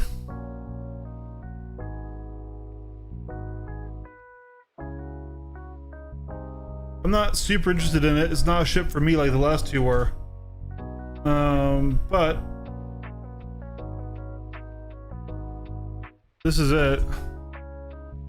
The Starlight. This is the new refueling ship from Misk. It looks like these engines are super easy to blow off. Once again, Misk just makes the ugliest ships in the world to me. I don't like how they look. But hey, you know, it's Misk. I find it really strange they added more refueling stuff right when we also add in like carrier refueling in PTU, where like I can just go and buy the supplies and refuel off my hangar. Spiegel, we are different people. I think this thing is just a flying whale. Pills with different people. I can't stand it. I mean, at the very least, it's symmetrical. All right, it's okay. It's mildly arrow shaped. That the arrow was as fat as I am. You know, just lots of swell in there.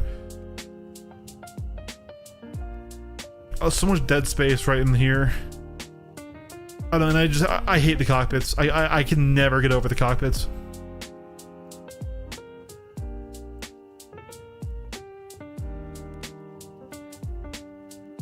It's interesting that it has a kind of a spoiler thing right here. It's really more Origin than.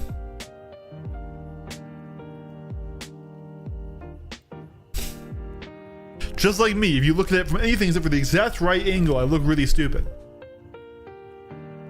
Almost done the verifying. I really hope the M80 is actually really good.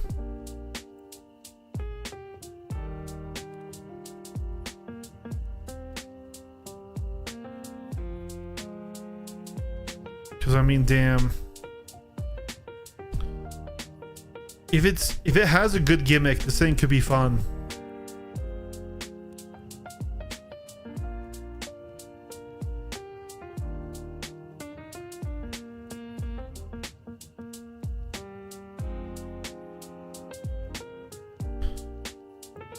That's quite Buffy.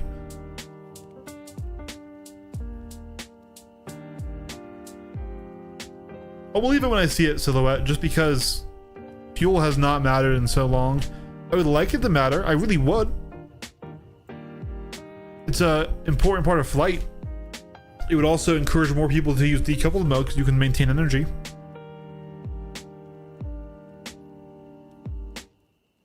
Yeah, Stingray also as well. I agree with that. I'm hoping they don't screw this up. I really am. And they probably will, because they screwed up every heavy fighter aside from the Scorpius and the Hurricane. arguably the Guardian as well, but the Guardian isn't for me, right? All right, here we go. We can launch again. So now we're gonna try and get into some actual PvP now, and I'm back to my old flight style. Let's go in silhouette. We're on the brand new pedals.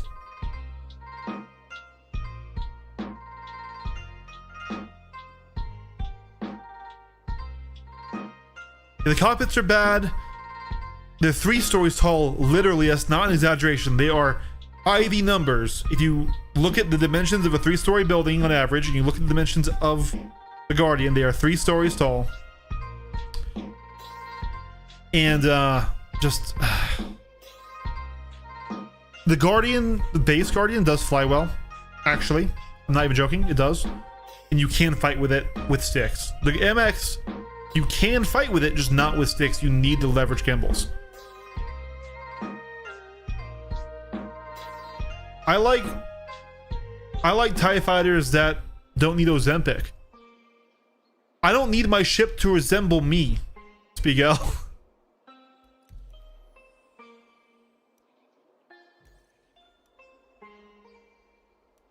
It's so big. Like, hold on, I'm sure you've seen this video where I show this, but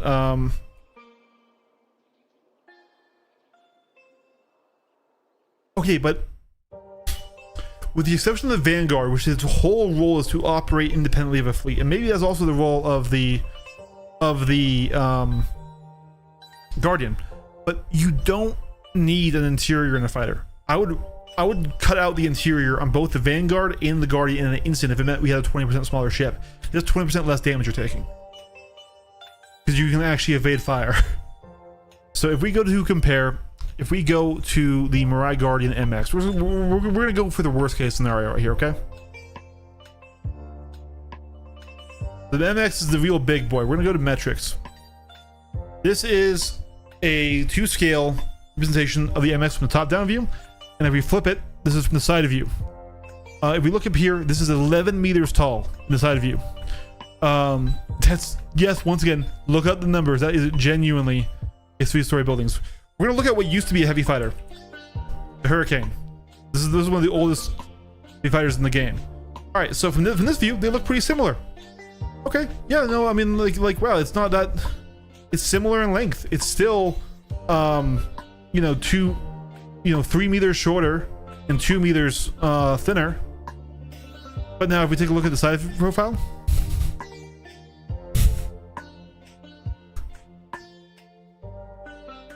If we line this up, we can do 3 of these guys with that.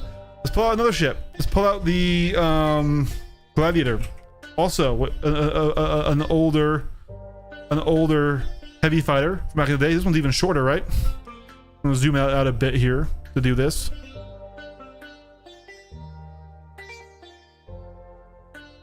This matters. This dimension matters, guys. This is basically what you're going to see in a dogfight and what you're going to be shooting at, right? This dimension matters so much. And in a fighter, what's more important is that you don't die than you have a bed.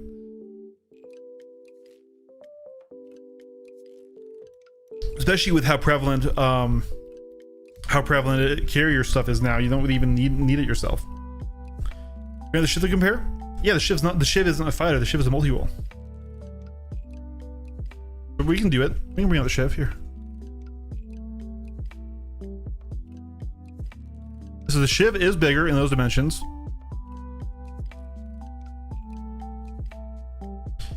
And it's not as tall in this dimension. We'll put lowest to lowest, it is still not as tall as the Guardian. Now it's wider, sure.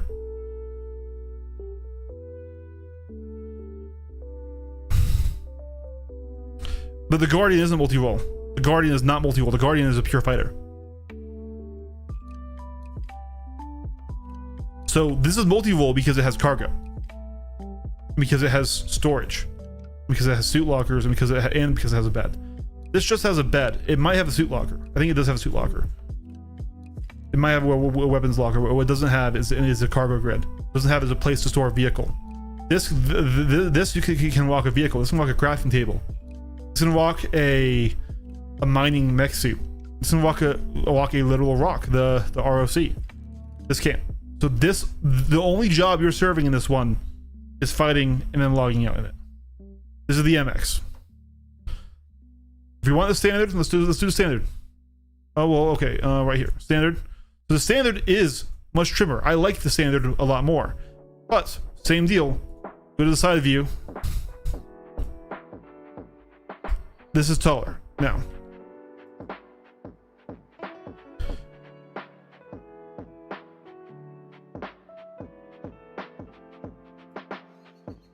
Yeah, so that goes to about there. But this actually now outguns this and other things. So yeah, the Shiv is still dramatically better. IMO, because the Shiv isn't a fighter first. The Guardian is, and the base Guardian is fine actually. The base Guardian's fine. The base Guardian's fine. The QI is also kind of fine. I don't like it as much, but it is fine.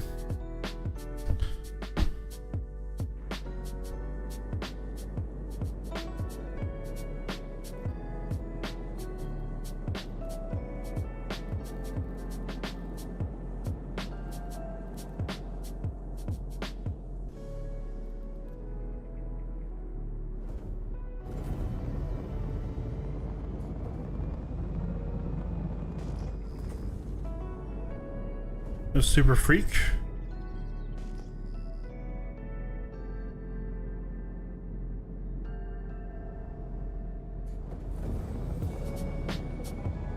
So this is my old control scheme. We're just going to see if I can't PvP with these new pedals.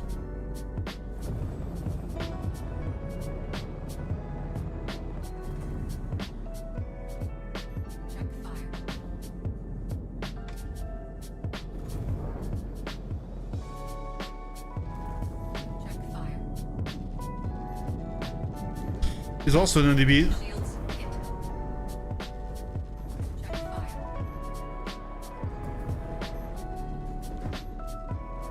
Try a knife.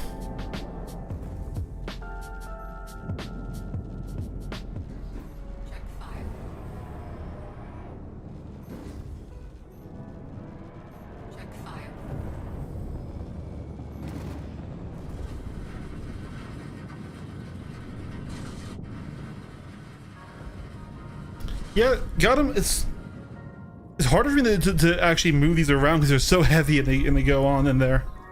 Because I'm a little close to my chair right there.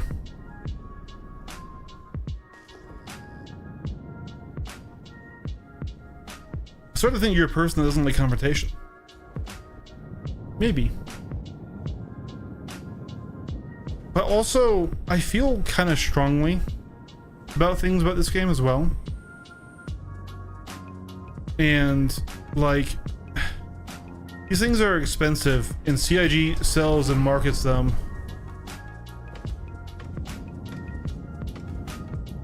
Sells and markets them to do things that they can't always do. And people waste a lot of money, and then they also get upset, and then they come after my playstyle, like what's happening right now, right? Instead of putting the blame where it should really be. Ooh, that was bad of me. Let's roll there.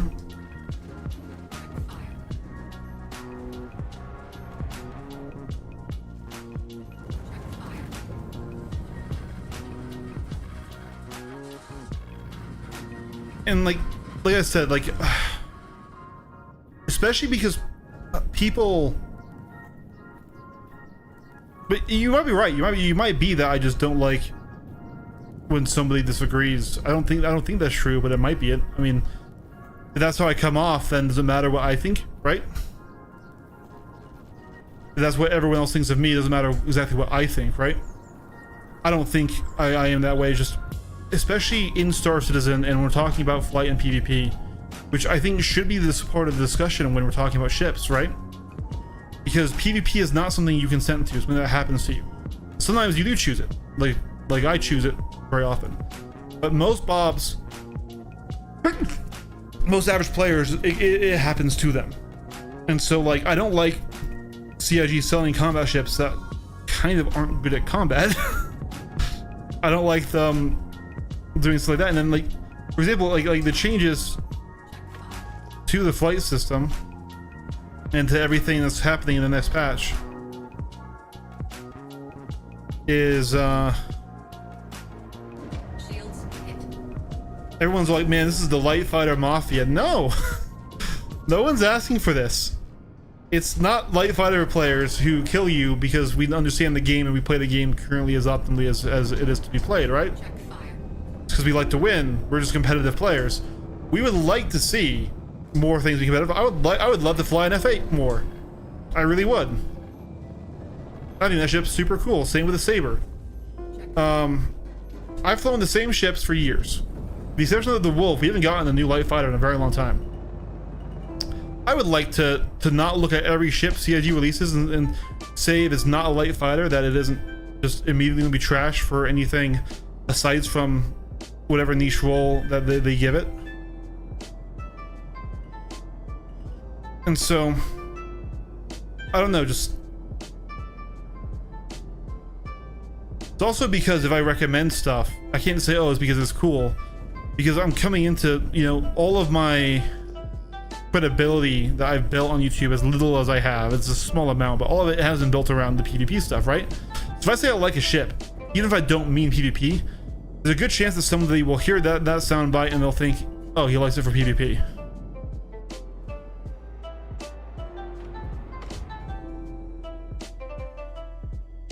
Now, if I say I like the Wrath because I think the Wrath looks really cool and is like a very cool like Terran hegemony style, you know, cargo hauler.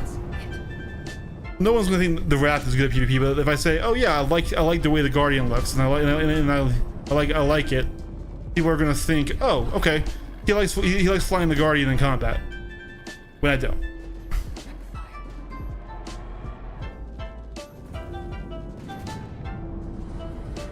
We're getting used to these pedals, so at the very least, I will not need to return these. I can fly the way I've always flown with them. They're actually better.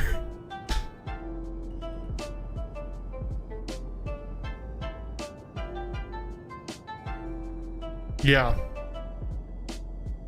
Exactly, right? And like, even people in my own org were like, man, fuck the Light Fighter Mafia, because we have 3 different divisions. We aren't all fighter pilots, right? And it's like, guys, no, like, I'm pretty sure if you ask any PvPer if he wants heavy fighters to be viable, or if he wants multi-crew ships to be viable, so that he sees them in fights more, he'd say yes. We want the same idea of combat you want. But the thing is people also get really, you know what? I'm gonna pull up a comment here. We're gonna be petty, guys. And this is kind of why I might be prickly right now, but we're gonna be petty as fuck. We're gonna be petty. This is the wrong browser. Hold on.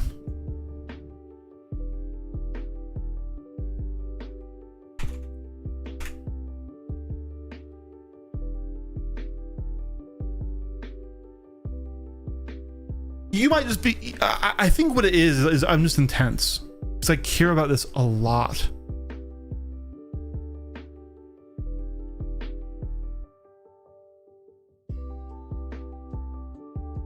So it's on my talk about the changes. Hold on.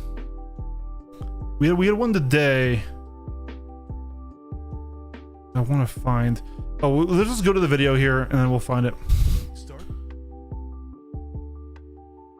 So first of all, like this is one thing that I don't get. Well, light fighters are back on top again. So much for balancing the meta. They never left. People get this weird perception, like CIG says something or they think something does something, and with zero evidence, they just believe it. There was not a second of 4-7 that light fighters were not still the top of the combat pool. Not for a single second. As soon as we found out the builds, Nothing changed. But so many people, like this is the, like that. And here, so light fighters are back are on top again, as if they weren't. I hear, yay. These are my most upvoted ones, right? Yeah, back to the old meta. It never left. It really didn't. The weapons changed. So anyways, the one I'm gonna go through is, it might be this one. No, it was one of the ones that had a ton of replies. Okay, here we go. This is one of them. It should be increasingly more dangerous for a light fighter to engage anything other than another light fighter. There was another comment that I can't find that also got to me.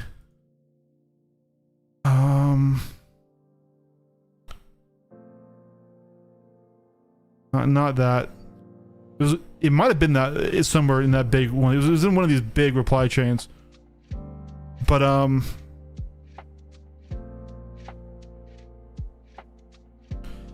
what it was light fighters should only be able to fight other light fighters. So I got two different comments that both had the same idea. So this one says is increasingly more dangerous to, and the one says light fighters should only engage other light fighters, and they shouldn't be able to attack anything else. And it's like, this to me is a take that is just spawned from pure vitriol. This is somebody who is so tired with, granted, the literal years that light fighters have been the best PvP ships in the game, that they now basically are no longer arguing in good faith about them. Because guys, if a light fighter can only damage another light fighter, they aren't relevant. No one will fly them. That is just removing them from the game. If a light fighter is no threat to anyone but a light fighter, just don't fly a light fighter, and you don't need to worry about light fighters. And so this has been frustrating me quite a bit. I'm not going to pull up the org chat, so that is private. But there was another person that basically was making some of these comments in here, and I did like, so like, I don't know. This is all stuff that, like, it does come back to affect me a bit, because it's like, yo, this is no idea. No, there's no way CIG listens to this as much as CIG listens to me or anyone else, right? They do their own thing, but like, this is just not it. Like,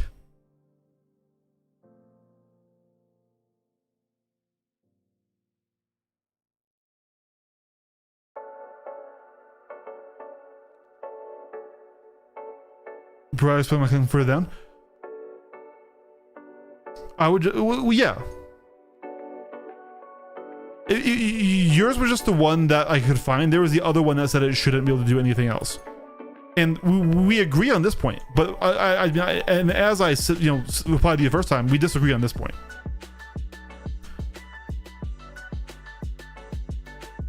Yours is the one I could find. There was another one that was the one I was looking for. That was light fighters should only be able to damage other light fighters, basically. I know you didn't. I was using it as one of the examples.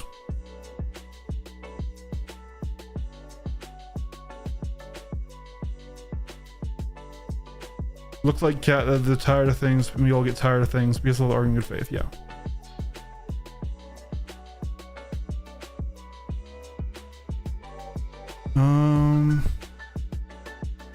I want to find this other comment too, because Doman, we came to, you are right that we came to an agreement basically, but yours was the first one I found that was like, and like the thing is this, a lot of people will take that perspective and then they won't apply the new ones that you applied, right?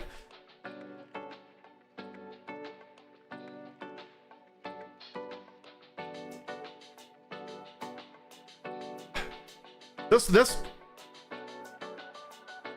okay. I agree that they need less HP than they have right now, Dillman. I agree that they should be, I would like approximately 30 to 35% less HP, and that includes armor, that includes health points, right? Is the total amount. But obviously we need to do other things as well, and we had this discussion. Because because just doing that won't actually change anything, because that's what we have right now.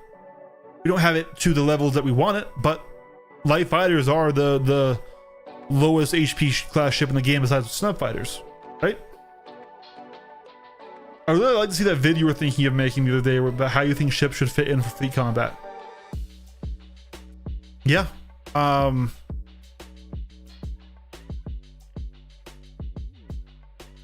So Dillman, not in any way disagreeing with your last statement there, because I want TDK to go down from where it is, about 9 seconds to about 5 seconds. But what we should do is also meaningful changes to the other ship categories to bring them up to the level, which I think we are moving towards, at least in one way. So I hope we're going to be getting different flight models for medium, light, and heavy fighters. Right now there is a geometric issue in Star Citizen, and Dylan, I wasn't trying to throw you under the bus specifically. I was looking for this other comment, and I should be able to pull it out here if I can find the person who responded to me today and this, and I want to say he had a more orange.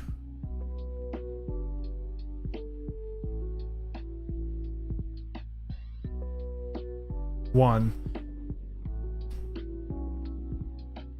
This is another comment that I just disagree with. Like, so light fighters are on top again. I hear yay.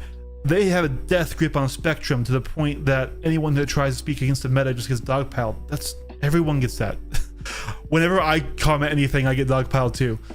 I think Star Citizen players are just contrarian, and they all think their ideas are the best. And yeah, like, this is a universal experience. This is if you're for or against. Hey Mazak, we're a little off topic right now. We're talking about how people are responding to changes and how people argue from and against the correct, not the correct, but intellectually honest positions as they get more and more frustrated with issues that are long-standing. Just tired of flying only the Wolf. I think CIG needs to work backwards, like how many Wolves should be able to take out a crewed Paladin. A crewed Paladin? X-1. That's what I think. So it should be the crew of the Paladin -1 to a minimum of 1. If there's just one person in the Paladin, just on the front guns, you need 1 Wolf, because that's all you need. If there's 1 person in there and 1 person in the turret, as long as you have the flight skill, you can also do that with just 1, because all you have to do is dodge the turret and just sit in the belly. When it swaps down, you switch to the top. When you add in the next 2 players though, right? Then you need to add in more Wolves. So it should be, as they get another turret gunner, then you go up to 2 Wolves. If they have a ship of 4, you need 3. That's not for like the general balance, that's for the Paladin specifically, because Paladin has a few issues. Paladin has no speed, so you can just leave it alone. You can just fly away from it and they can't catch you. If you get close, the pilot is simply a non-issue. He doesn't have weapon convergence to hit you, and as dangerous as the size 5 turret is, if you avoid it, you can sit very easily in it, right? So really quick, we are so ADHD, guys. I am so sorry. Really quick right here, just to explain my point, right? We're going to skip back a ways from here. Here it is. So this is where the Paladin is called in the field. We move up to engage. Now again, I'm not solo, so he does have other targets to deal with.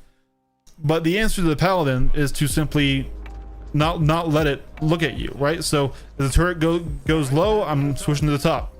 And if you have the flight talents to stay and keep your distance, you can, there's one of my teammates who doesn't have the flight skill to keep his distance, who crashes directly into the ship.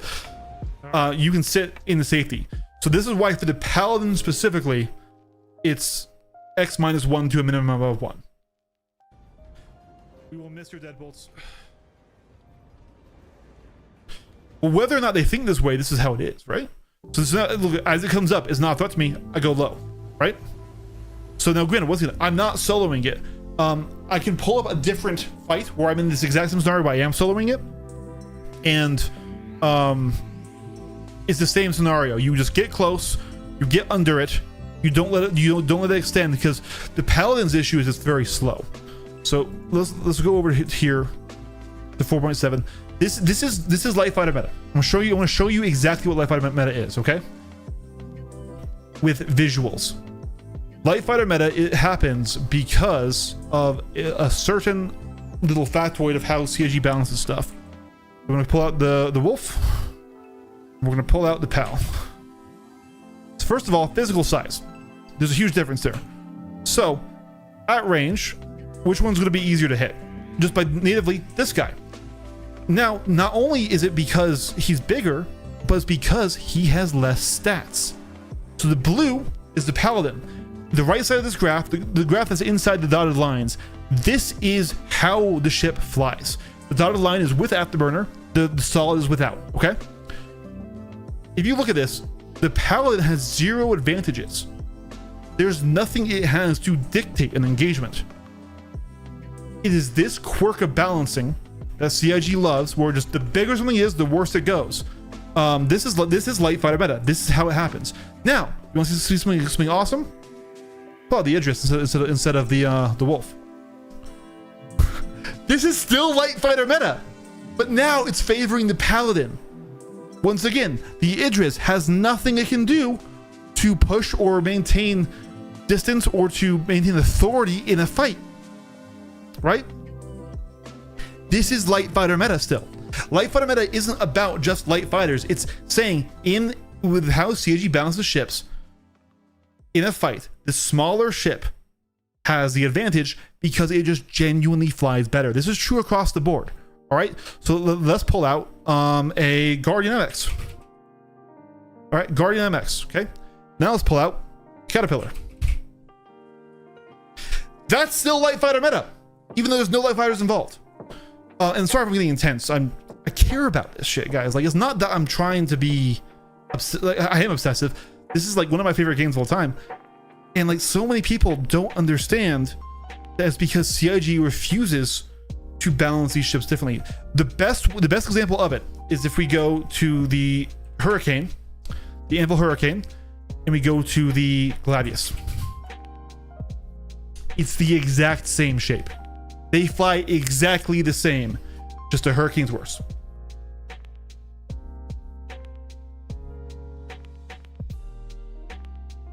So this is why light fighter meta happens. So how do we fix it? We break the mold. Okay? We need to break the mold. It shouldn't be that a larger ship is just entirely worse in every category.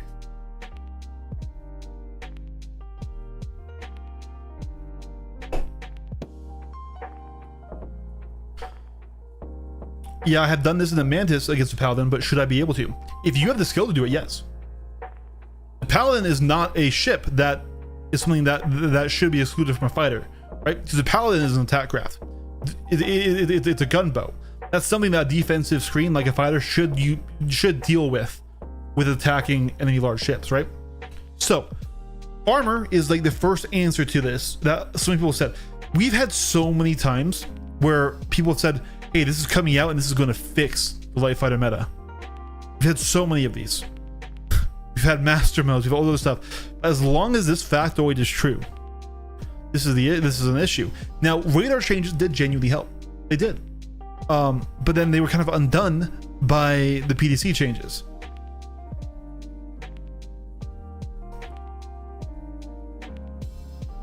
So this is where we need to like talk about what we think the roles of the ships are, right? First of all, the Mantis is a medium ship. It's not a light fighter, but this applies to everything. And so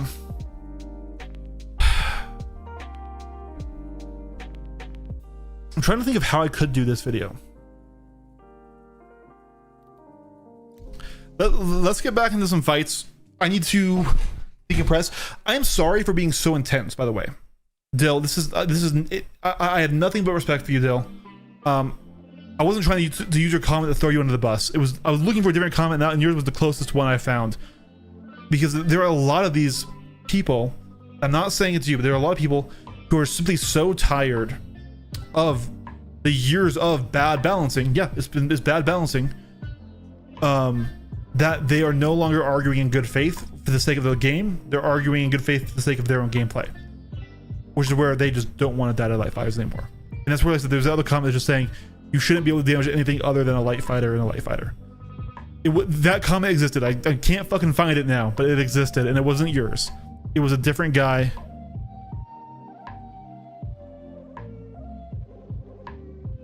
I wonder if I can do it like in... I wonder if I can do it in here.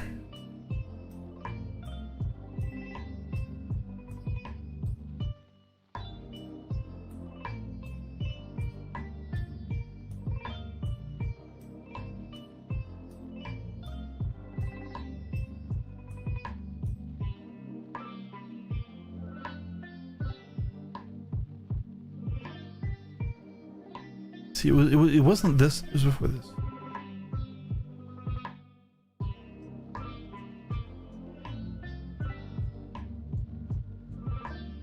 It was before this. They might have deleted their comment.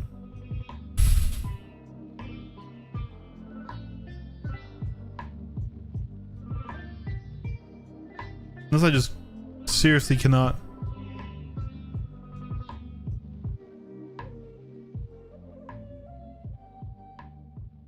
Anyways. Smaller ship meta is real, sure. But IMO, it's a skill check. I've gotten dog walk a bit of ships only because I wasn't as good. Yes. To a level.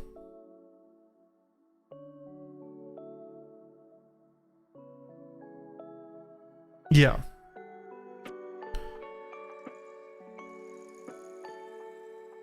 The thing is Maelstrom won't fix this. Armor won't fix this. All armor does right now is make it so ships die slower. And even if they got the weapon gating perfect and fighters could simply just never damage anything other than fighters, let's just go there. Let's go there. You still won't be able to kill fighters. They'll just leave because of this issue, right? This is exactly why. Tell me genuinely if a Hurricane wants to chase a Gladius who is good and who knows how to evade. Can he get him? Maybe. Probably not. In every dimension that matters for flight, he's worse. Even with if the Mantis is on the field, he can't keep up with him. Right? So at best, if they get armor perfect, what happens is you get fighters can't kill you, you can't kill fighters. I don't want that. What I want is a scenario where big ships can start to win. Now, I don't want them to auto win. I don't want them to be so incredibly overtuned and good that it's a full flip-flop. I would like it to be sort of like if you're in your niche, you do well. Right? Yeah, I was just making it quickly and stuff. And like, so many people, like, I keep going back to it because I guess it is because I am a little, I guess I am fragile.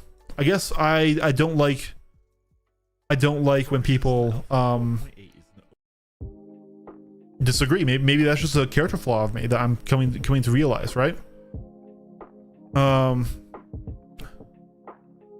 There was one.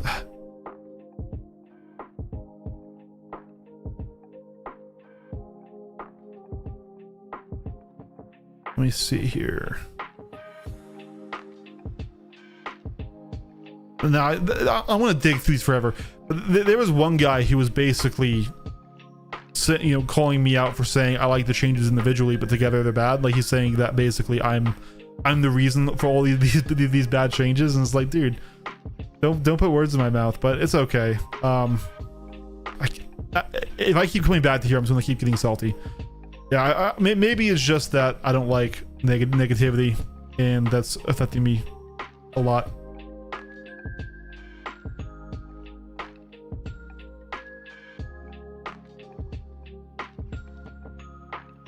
also, like, I was coming to a lot of these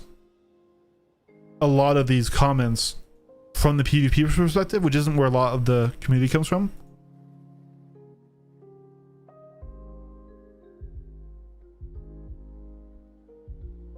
Yeah, I can't find it.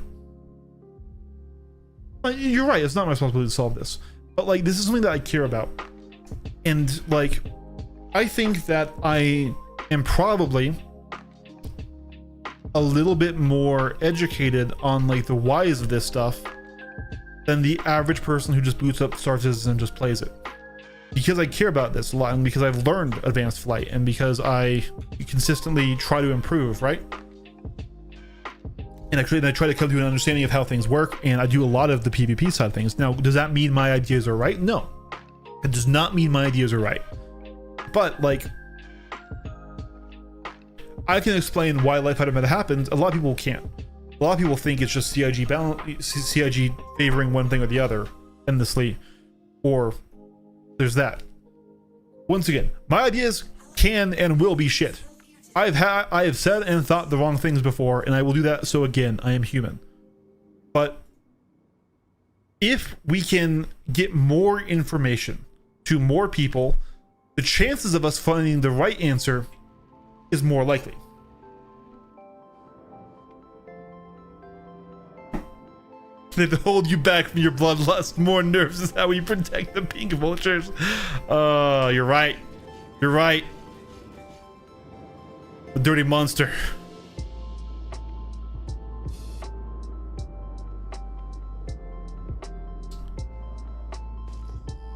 And like,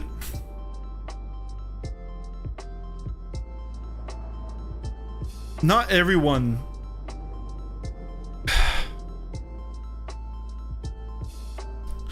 what we need to do for ships Connie sized and below, okay, Connie sized and below, we need to alter how they fly. We can't have them just fly light fighter, but worse, they need to have at least one category where they excel. All right, now light fighters can still maneuver the best, they can still turn the best. I think that's fine. However, is there really that huge of a mass difference between a F8 and a F7? Is the raw mass of the ship so different that it deserves how much dramatically slower it is, especially with larger engines? So maybe we give heavy fighters higher top speeds but lower accelerations, right? So a heavy fighter will be able to extend away, tank that damage, and get away from a light fighter and do sort of moving in passes, and it would take you almost like you're catching a buccaneer when they're at top energy. And then how you fly heavy fighters is about maintaining that energy. If you lose that energy, you have poor accelerations to get it back. So like, for example, if you fly this way and then flip around, you're going to screw yourself over because you're going to lose a lot of energy doing that, right? That's one idea of many. It's not the right answer. It's not the right answer. It's just talking about the concept, right? Medium fighters, I think they're actually kind of in a decent place, but I think they need to lean into it more of them being gimmick fighters. They either have stealth or EMP, or they have missile boats, but they offer something besides raw dogfighting skill that makes up for their larger size and mass. I think they should be utility things, like the Hornet trackers or the Ghosts, or, you know, the Saber Ravens and things like that.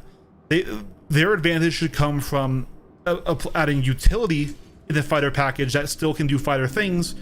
The light fighter, I genuinely think the light fighter's role is defense.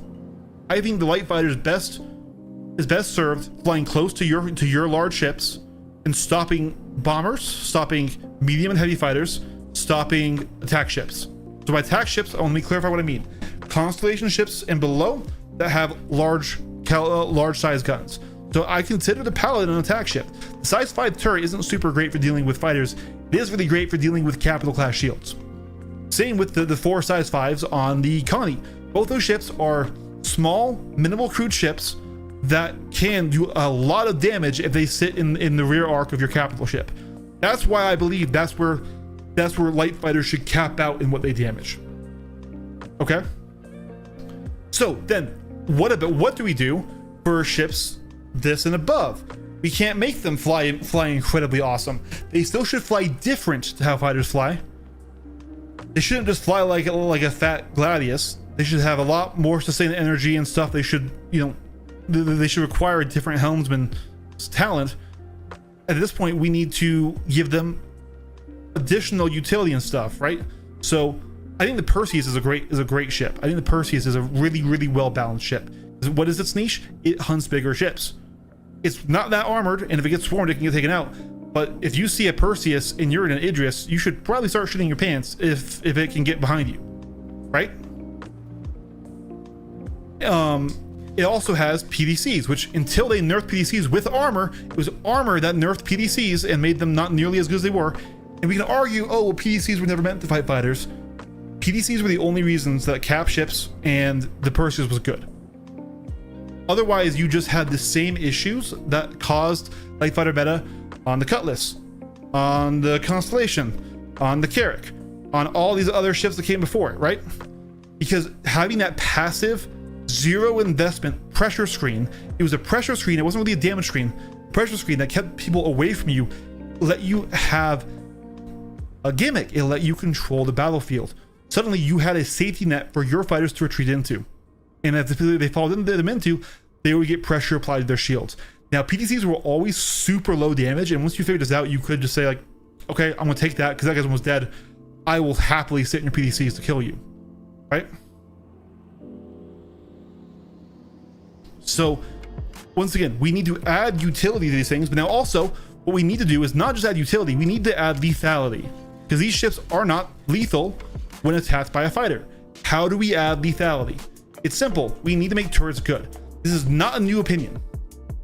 How do we make turrets good? Well, turrets suffer from the fact that they can't fly to match the pip. They can't pip neutralize to make shots more accurate. And they quite simply can't dictate any part of the fight. So we need to make them fast. If a turret is manned by a player, what we need to do is give that turret anywhere from a 30 to a 50% projectile velocity increase. That will up the hit percentage dramatically, even at range.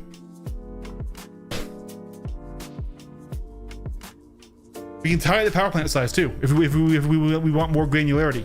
We can fix light fighter meta, and I want to fix light fighter meta. Guys, I want there to be a more interesting battle than what we have right now. I don't want to see somebody show up to a fight in a Corsair and laugh at them.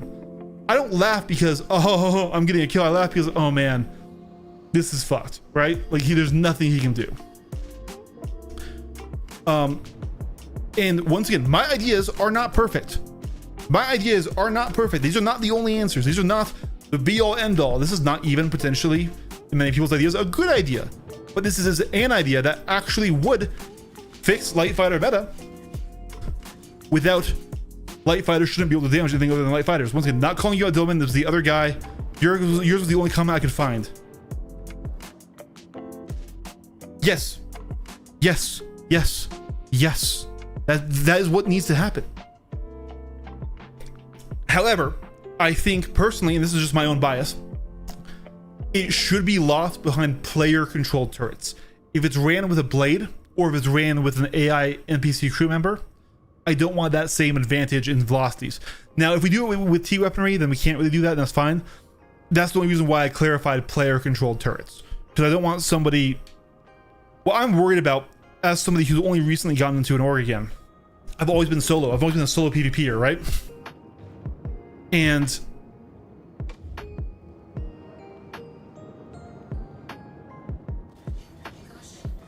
one second. I was a solo PvPer, and would you add in NPC crews and turret blades? Oh man.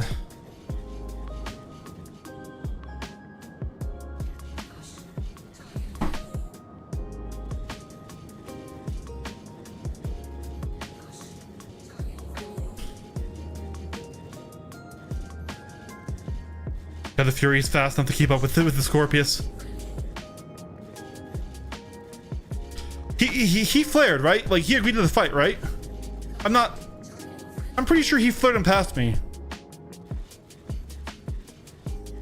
The Fury is so fast. I love the Fury, guys.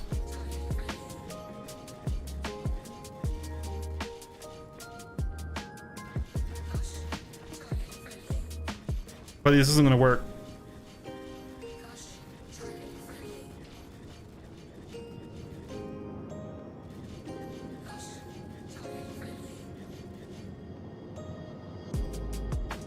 Yo, come DCS and confused. Are people complaining because all ships not good at knife fights? Makes no sense to me. Okay. Okay. What you're witnessing right now is a good example. So this is called light fighter meta. And you see, I'm in this what's called a snub fighter. I'm actually not in a light fighter. This is a heavy fighter. So he has a lot of mass. He's got a lot of engines. He's got a lot of armor and a lot of guns. I have way smaller guns than him. But I'm able to keep up with him. I'm able to follow him. He doesn't have a lot of authority in the fight, right? Now, part of it is skill diff. This guy is not very good. You should never just fly straight. And the noise he just dropped is not going to stop me from killing him.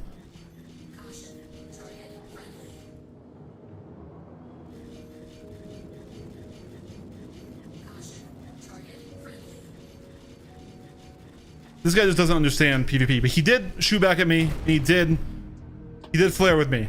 Okay. But how CIG, the developers of Star Citizen, balance flight in this game has a fundamental flaw. They say it's all based on mass, which is true, but then they don't really give you unique thruster profiles. All maneuvering thrusters are basically the same maneuvering thruster.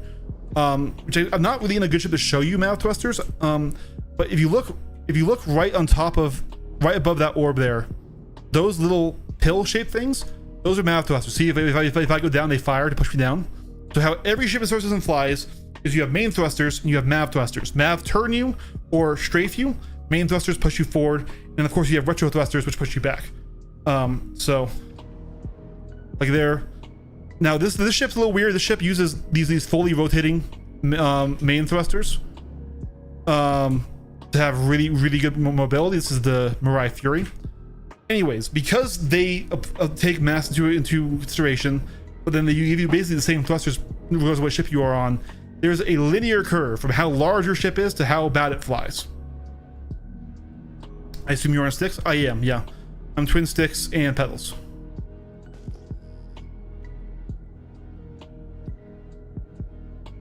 That's how it should be. His role wouldn't be to fight you because you could dance around him. Yeah, also if he had a turret gun, that would help him a lot. The Scorpius is a good anti-fighter, heavy fighter. But you need them. You need to use 2 players. And the most maneuverable platform obviously has advantage. And the thing is for the longest time, this has applied to everything. From like I could go up, especially with this loadout. It doesn't matter what I'm attacking. I could damage it. So it's not just another heavy fighter. It could be I could damage a capital ship because these guns do enough alpha damage to penetrate the armor. They have enough velocity, enough damage, right? Velocity is not the term. I'm trying to equate it to like real life stuff. So here, this is Skullfalker. This is a let me see if I can give attention here. There we go. This is a light fighter as well. I'm gonna snub. Oh, okay. He doesn't want to flare and pass for a duel, so we're just going to go in like this. So that should be interesting because I am on his new pedals. So we see what he's doing that's different from how the other guy was doing. How we're kind of staying nose to nose and applying damage. This is what sixed off fighting is. This is what's called the binary circle fight. So in DCS you have the 1 circle and 2 circle, right? In Star Citizen and in sixed off you have the binary circle. And I can explain the maneuvers that we're doing to get through it, but now we're coming into knife fighting now.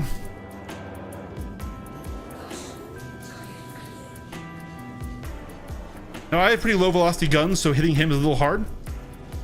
But these guns can damage anything in the game, right? So I can damage the capital ship with these where velocity matters less.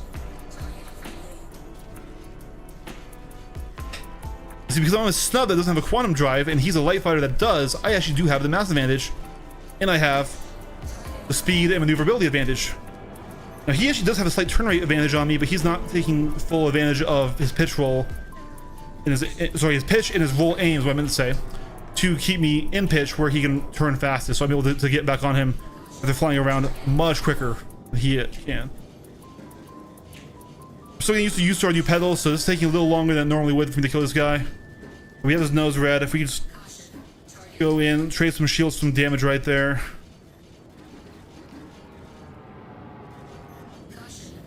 There's a kill.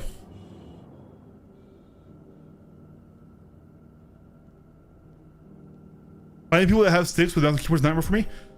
Mouse and keyboard is one of the most competitive setups. What you need is to get pedals. Actually, pedals allow you to have an analog roll. So right now your roll is this: is all or nothing, right? If you want to go slower, you have to tap the roll. Okay. Whereas with analog, you can go nice smooth, you can go up to fast, you can go anywhere in between. You have a full range of movements. And in close knife fighting, that's what matters the most.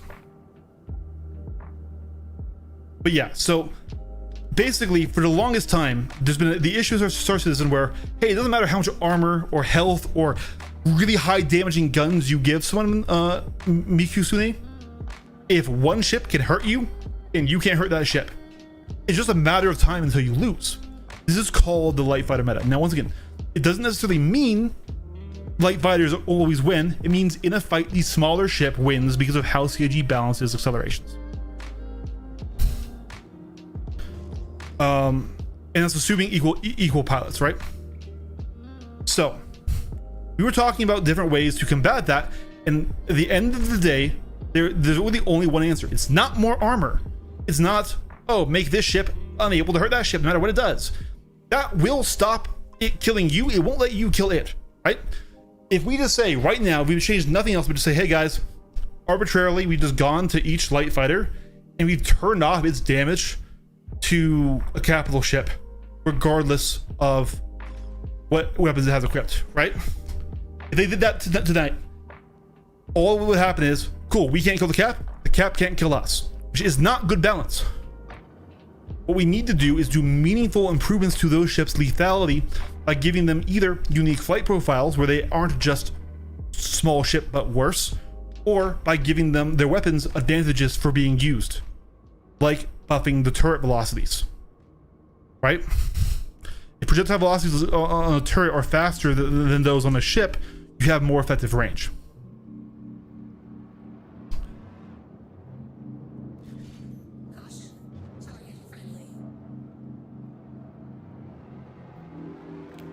I don't think he really wants to fight, but I'll just try and get on his nose again and see.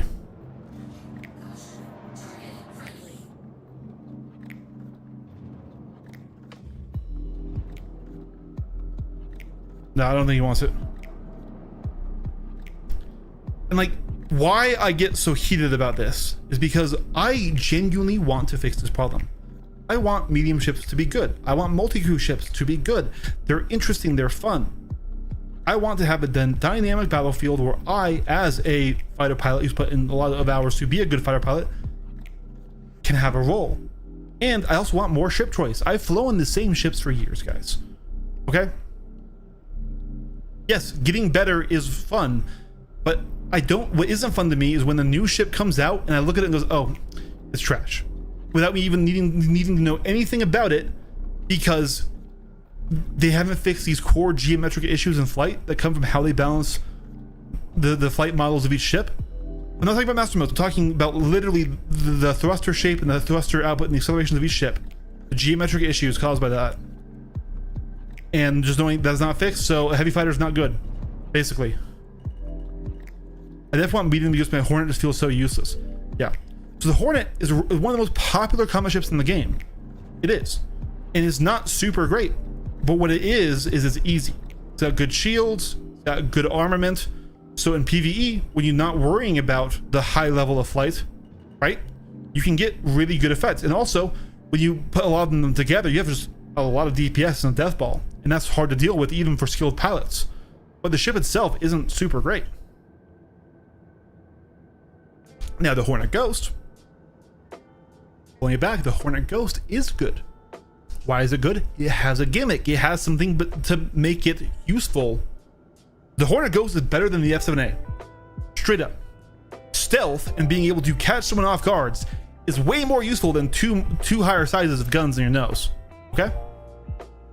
So because it has a niche, it has a gimmick, it is good. So we just need to do that for more of these smaller ships. Absolutely, Pills. Absolutely. I want that. From my perspective, it seems like 99% of engagements are knife fights, so it seems like larger ships don't really have a role yet. No, you're watching me knife fight because I want to. I can show you what 90% of them look like, though. I mean, TT will probably kill me. This guy actually is a heavy fighter ace. He's one of the few people who can fly that ship incredibly well. And let's see what he has equipped on this thing. I'm pretty sure that's an NDB build, actually. He usually flies it with ballistics, which makes it even more impressive. I can't beat him. He's one of the best pilots in the world. Straight up. That guy is... I'm not just laughing on some random guy in the AC. He's almost in every AC lobby I'm in the US servers. He is the best F8 pilot in the world. But what he does is he just flies. He flies in a way where you can't stay close to him. He's very good at that. That's a very hard thing to do. You need to fully understand how the flight model works, because you have no advantages. So you need to use the movements of the light ship against them, and it's something that most players can't do. As a keyboard, I think he does use mouse. I don't think he uses keyboard. I think the problem is not the ships, but the limited amount of roles to fill. No, it's the ships. It's how they fly. Like, once again, the only damage that matters in a fight is applied damage.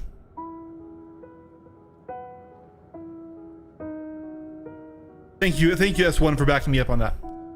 So when I fought Lucid last time, we're not gonna fight him again, but when I fought him, right? He has a lot more weapons on this ship than I do, right? He has 4 size 3s and another 4 on a turret. Now he didn't have a turret gunner. This ship has a lot more firepower than mine has. It doesn't matter, he didn't hit me. So how CIG has been balancing large ships is we'll give them more health and we'll give them bigger guns. But when you make them to an area where they fly like crap, they can no longer apply that damage.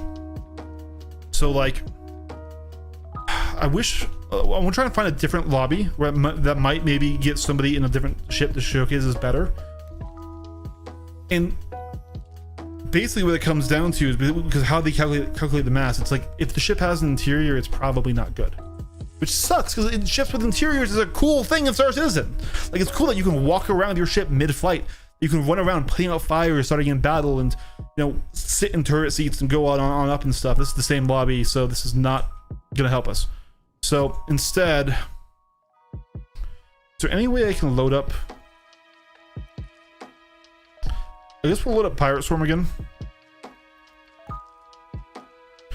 And yeah, okay, I know what we're gonna do. We're gonna load up Pirate Swarm and we're gonna load up our NDB arrow.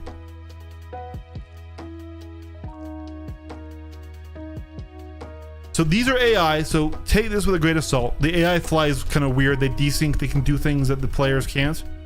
And they also are stupid as all hell. So they're both not good to train against. Hold on, we need to go to offline. I'll come back to AC once the patch drops. So we can get ready for the new stuff. I get that.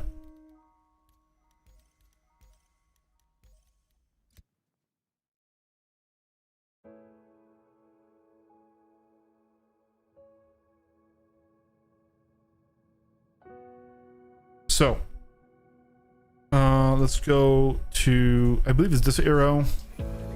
Nope. All systems online.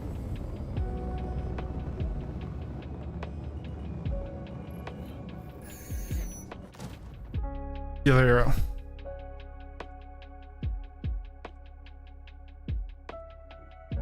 So this will take. Actually, no. We should get one larger ship here. There are multiple hostiles inbound.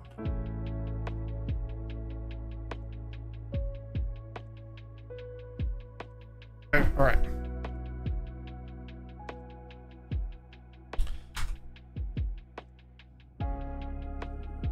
Okay, so this is the Reliant. This is not a very big ship, but it does have an interior. And if I can get it to shoot at me, which might not be possible because it's targeting the AI allies that spawns for you. Here. Let's try and get it to shoot at me. Here we go. Okay. He's trying to shoot at me now. I can literally get under his turn rate so easily that even though he has way more guns than me, I can instantly win a positional advantage like that. And this just gets worse the bigger the ship goes. And so you think, okay, well, what about turret coverage? Well, turrets are slow. And they have usually poor placement. And they have no way of dictating distance or sort of angle in the fight for like, so what I'm doing a lot is I'm making sure I'm in pitch aim, which is the most accurate way to shoot in this game. To have the pip above them, right?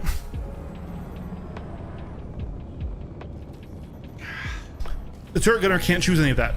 And then they have to be the same speed. So all I do is just sit farther away from your ship while I do what's called a circle strafe, which is where I basically go to the side, go up and roll. And now I'm normally a circle strafe would be with no forward movement too. With forward movement it's called a corkscrew. And now my pip is not accurate. So either they have perfect aim because I'm never going in the same place that I was going last second. They can't hit me at range, but they're big. They can't do the same maneuver because they're too big to it to immediately create displacement. And so once again, one ship can damage one, the other ship can't. So how do we buff turrets? We give them more projectile velocity. Yes, it's artificial. Yeah, it's, you know, you can come with 1,000 lore reasons for it, but if their shots were faster, they'd have more range, right? One of the best changes that they've ever done was the radar change, where they reduced radar pip range. That force fights in closer. So here we go. This is the Cutlass. This is one of the most popular multi-crew ships in the game. It's considered like one of the best generalist ships for the longest time. This is like, hey guys, buy a Cutlass if you want to play all the loops in the game.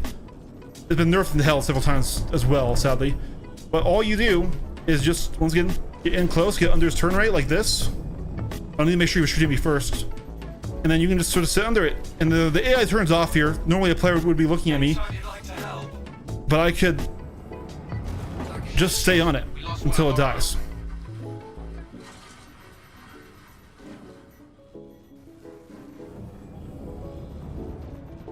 Target destroyed.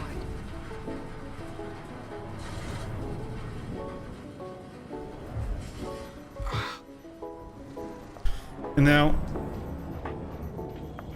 see, the AI just turns off when they lose sight of you sometimes like that, because Star Citizen is a lovely game. Target destroyed. This is why light fighters are dominant. And yes, you're watching me get close and knife, but what I can also do is just this. I can just sit at range, and I can just do an evasive pattern. Now, let's go with these guns exactly, because these guns are slow velocity. I can just do this and aim trade you down. I don't need to get in close. Can't afford to lose anyone else.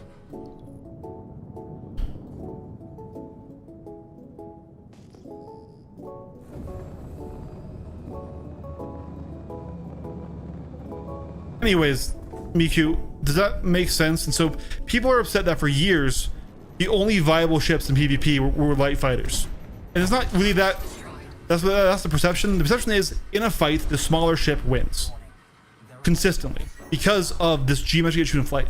So on ships that are bigger than light fighters but still small ships, heavy fighters, medium fighters, constellations, cutlasses, paladins, they need to give them more unique flight characteristics that are just different than light fighter but worse. And on bigger ships, they need to up the armor, yes, and they also need to make the turrets a lot more lethal. Holy shit, that was one of our ships. They need to make it to where it's worth the investment to put multiple people in one ship instead of a bunch of people in fighters. Now, why do we still see a ton of heavy fighters and a ton of medium fighters and a ton of medium-sized ships in game? Because what I'm doing here, while I'm making it look easy, does take a lot of training and takes a lot of practice. You need to really understand the flight model, understand 6-off flight. You need to understand binary circle and how to fly that.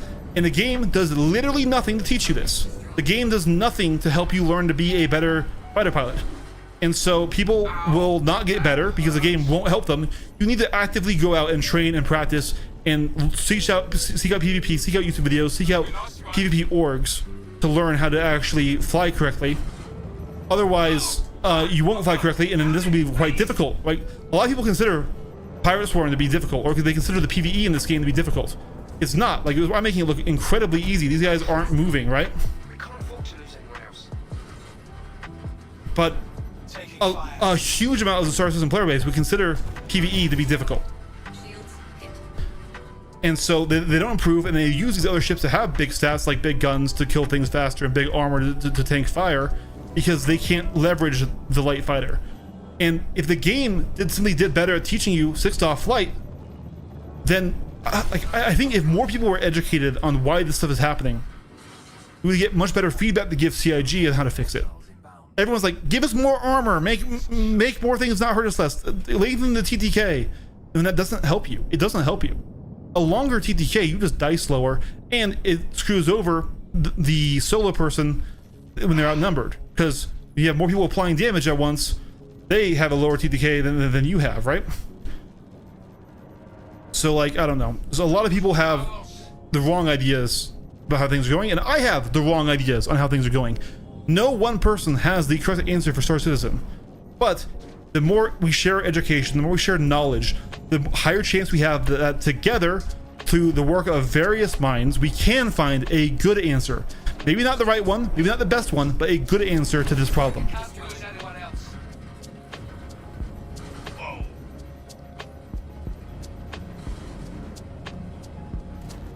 Target destroyed. Like, guys, don't just listen to me.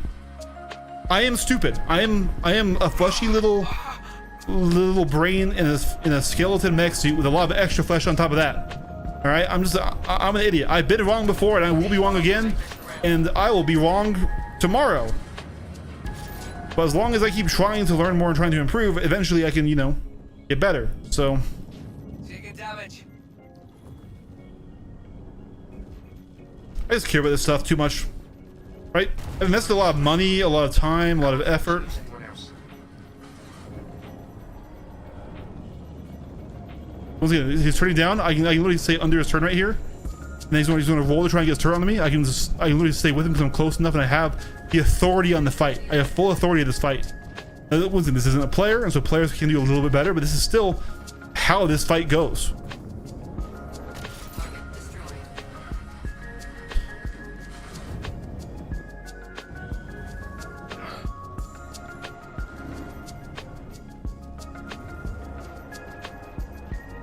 Target destroyed.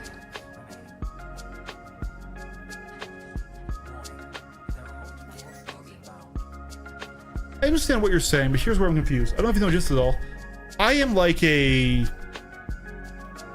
spectator enjoyer of jets. I love aviation, but I'm not a DCS player. I played it like once, and I learned how to fly an F-16 to do some BVR stuff, and that was like it.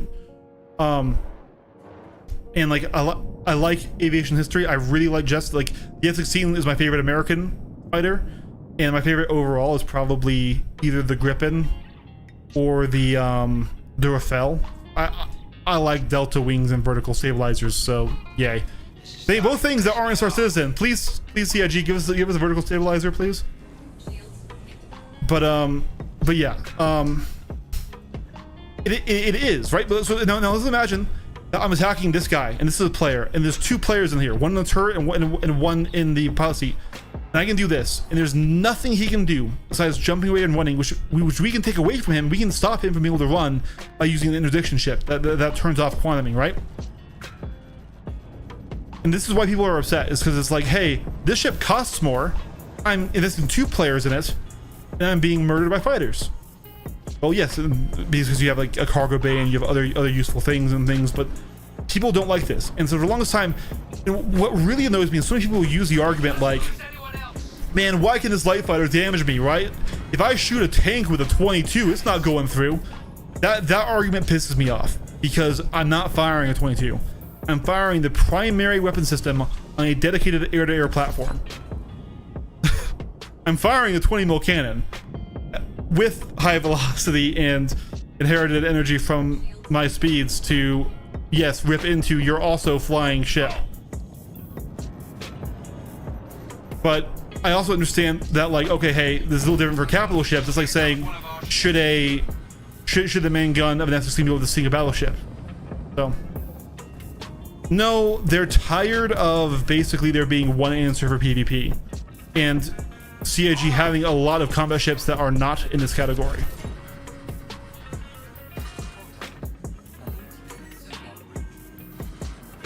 and once again though, it's not as simple as light fighter beats everything, though that is one of the aspects of it. It's smaller ship beats everything because of how they model thrusters. So for example, if I fight a paladin right now in this ship, there's a high chance that I beat the paladin unless I screw up and he does get the big turret on me. Paladin's a big gunship that has a bunch of heavy armor, a bunch of big guns. So if I screw up and he does get shots on me, if I fly bad, he'll kill me. But otherwise, I have all the advantages in flight, so I can just make that not happen if I added the skill, right? By the same metric, a paladin versus a capital class ship and an Idris, it's been exchanged. He has all the advantages in flight now, and he has the extra armor, and he has those bigger guns, and so now he also gets to fly behind the Idris and do what I'm doing to these guys. This is another heavy fighter. This is a Vanguard.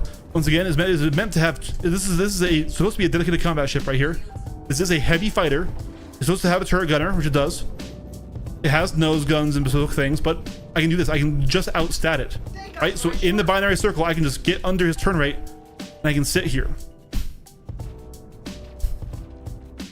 And so it doesn't matter how much health I give him. And this is where like, man, the TTK is now going to be too short. And the TTK all it does is waste how long I'm sitting here, right? It doesn't make you win the fight. More armor that I can pen and damage doesn't make you win the fight. And if I can't damage you, it doesn't mean you can kill me either. It just removes the interaction between us, which is not good for the game. All over me. Target destroyed. What I want is to get to a place where, with skilled application, you should be able to have solutions. So like one of the things Miku that this game has, because the TTK is so long, even if I screw up and I fly right in front of a ground air battery, a SAM or something, and it hits me, I won't die because the Bobs want more TTK because they think that helps them somehow. All it helps them is jump away, and if you turn off jumping away with a Mantis, you're screwed, right? So like, if you look at how long it takes me to actually shoot down even another fighter and how aim based it is and how aim trading it is, if instead we had a shorter time to kill, then my mistakes would be punished, right? If that guy got one shot on me and that could kill me, boom, there we go, right? But now, because I'll literally go sit in front of his very big guns. Hit me. Look, he hit me.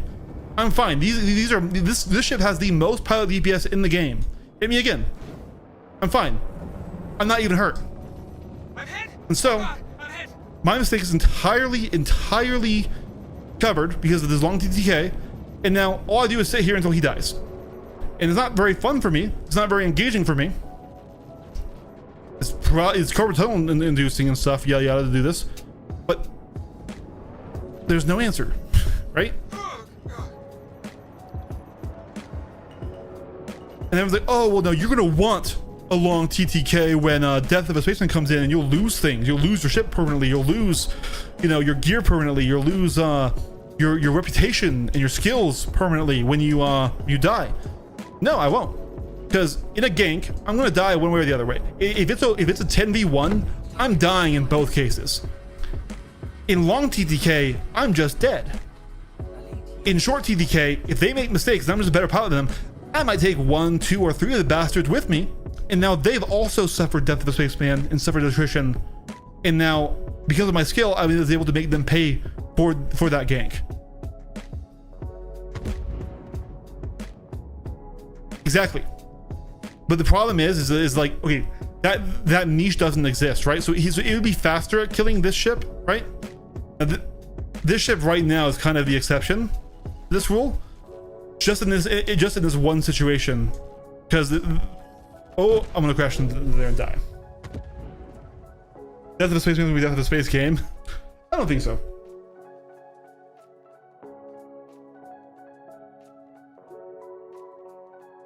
Yeah.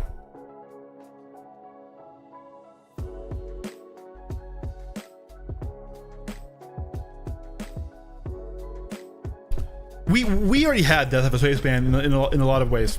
We just didn't have losing ships, and even then, they have neutered the losing ship system so much, and they kind of can't do it. That's going to be that.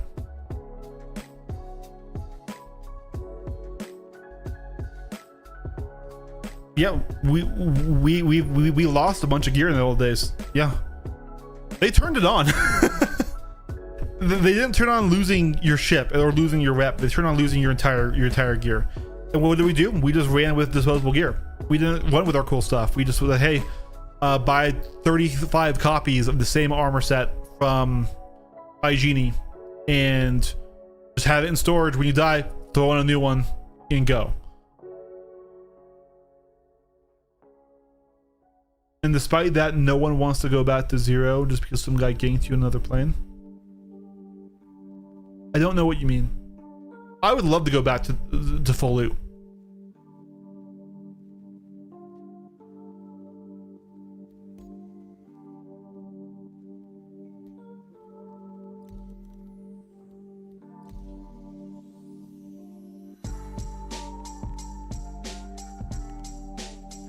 S1, do you mind me asking, and you do not need to answer this S1, but what org are you in?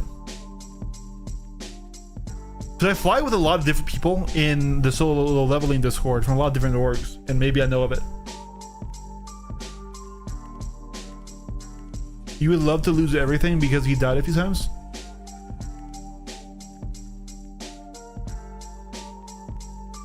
I don't know what you're saying. You would love to lose everything because he died? What we used to have was full loot. Yes, everything in your body, armor, weapons, backpack, everything. Everything on your ships was lost when you died. Yeah.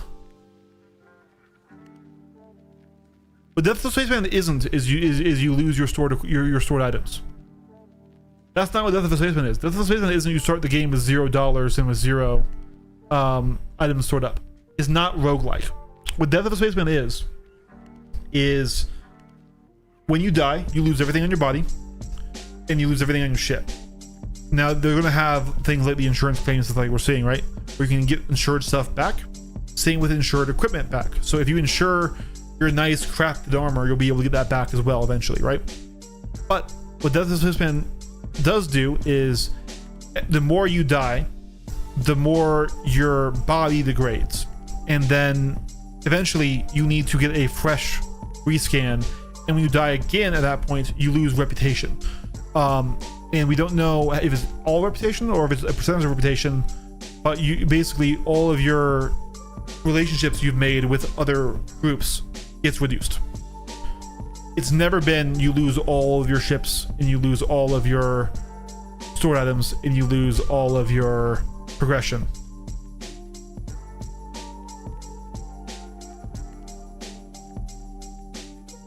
If you want some kind of rubbish, you go back to 0. I mean, even if you go back to 0 rep. Yeah, there are a lot of people that want death to be punishing. Because the more punishing death is, the more you are... And this doesn't really work in a video game. The idea is the more punishing death is, the less likely people are to commit violence. Either as the aggressors or even as the defenders, right? Because you risk losing a lot. In reality, in games, especially games with the org behavior and stuff, that's not really how it works. And so it is a flawed concept. But there are lots of games that have punishment for death.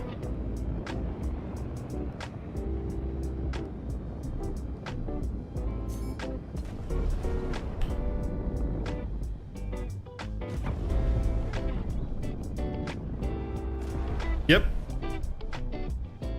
We never. Oh, right here. Here is a See if I can get this guy a fight. Here's a cutlass. This is a player flown cutlass. Now, good. He doesn't have a gunner. Come on. I want you to. I don't want to just gank you, but I want you. I want to fight.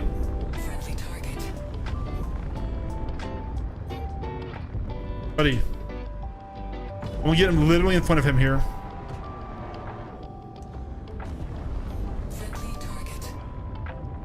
Turn on. Look at me.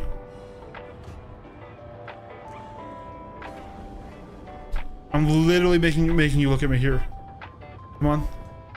There you go. All right, he's shooting back. Look at this. So this guy, first of all, he's not a very good pilot. This is light fighter, man. This is also a very experienced pilot versus who was obviously a noob. But Even if he has a gunner right now, right? Which is, you know, I can stay under him and I can stay with him. I'm faster than he is, so as he tries to fly away, I can stay with him, right?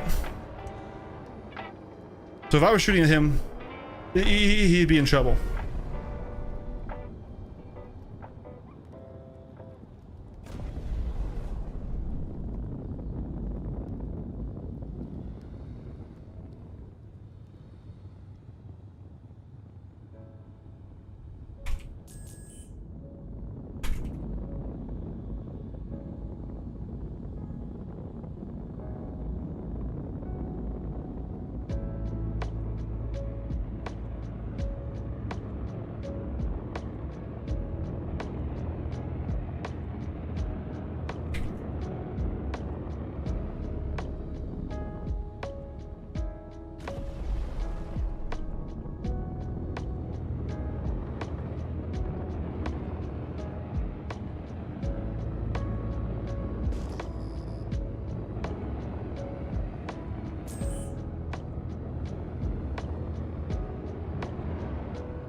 Like that ship that I just completely embarrassed is a very beloved ship and is advertised as a combat ship, but it just doesn't get the fight really.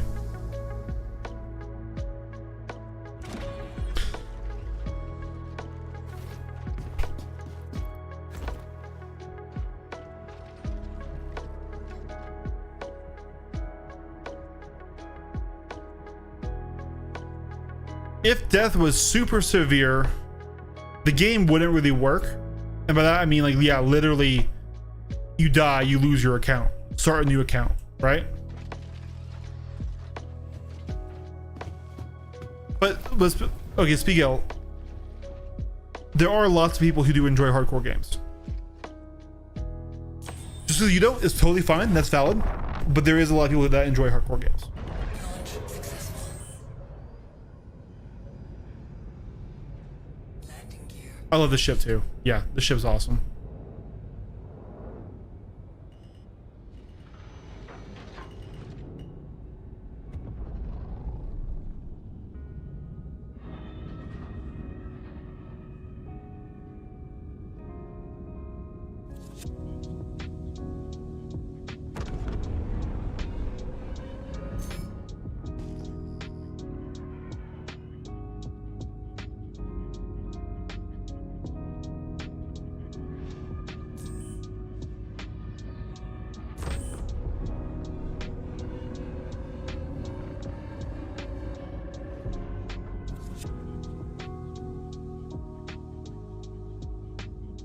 But make it again real life outside of real life. What? Okay, I think that comment got deleted for some reason. I don't know why.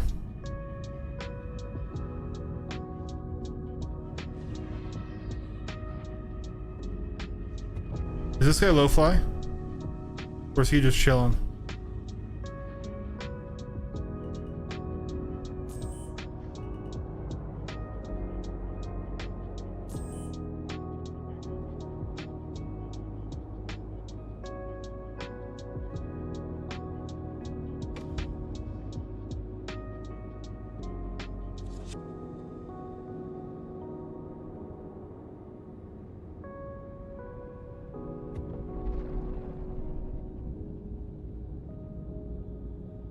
Making a game, yeah, so is Star Citizen the game for everyone, or is it the game for its own niche?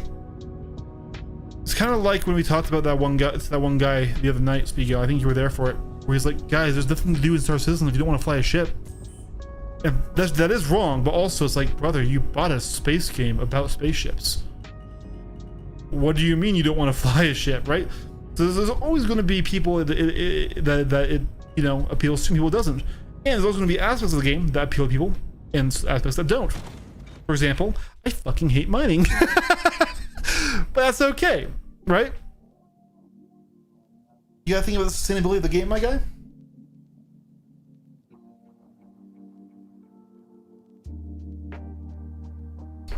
Okay, so Escape from Tarkov was first playable 3 years after the announcement of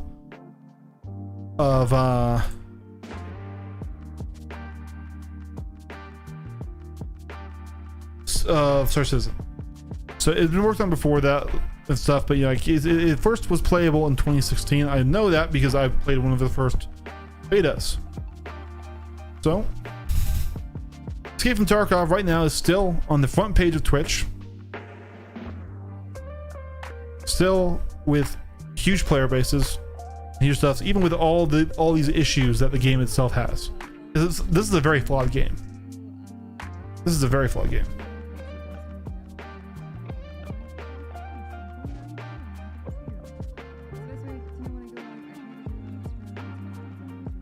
Cal's gonna have his character reset multiple times with some stationary object. Exactly. Of course, Miku, I love talking about this stuff, and I do get very intense, and sometimes people get put off by that. But it's because I do care. Like, this is one of my favorite games, right? This is one of my favorite games of all time. I spent a lot of money on it, and I spent a lot of money just on stuff around to fly in it and stuff, right? I want this game to be good. I want it to continue to improve, and there is an issue. Fighters should be good, but fighters should also have a niche. They shouldn't be the answer to everything, right? So I guess to bring it into your equation, right? We don't want the fighter to be able to deal with like the dedicated air superiority fighter. We don't want the F-16 to be able to deal with the aircraft carrier. We don't want him to be able to deal with the SAM site alone, right? We want like a stealth thing for that, right? So we do want more variety in how battles are played, especially when we think of a space game. We think of these big mixed fleets that have different roles, right? So we want to fit these ships down into roles.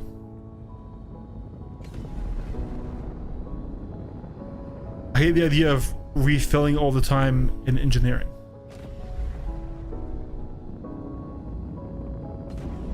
You see the backlash on fueling.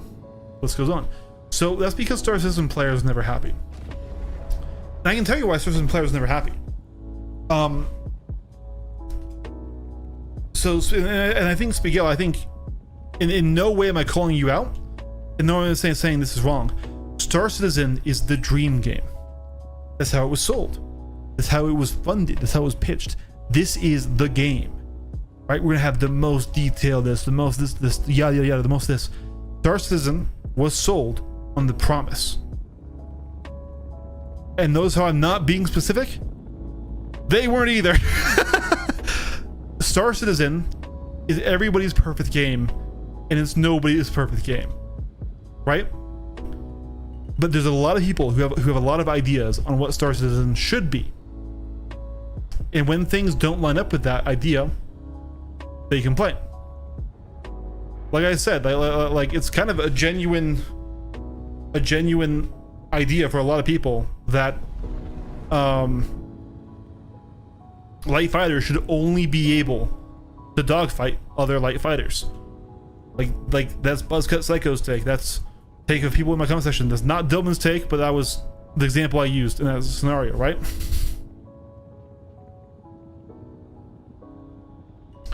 Ooh, I disagree, S1. God, I am so contrarian today. But, oh man, I am just fucking... I'm the worst, guys. There we go.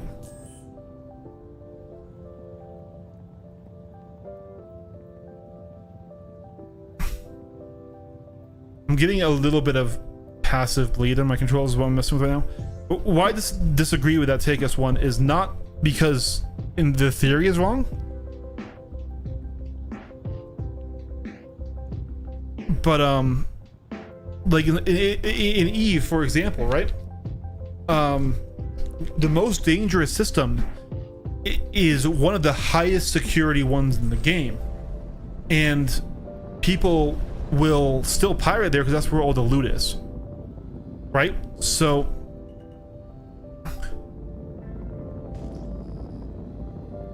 pirates, griefers, PvPers, they will go where the action is.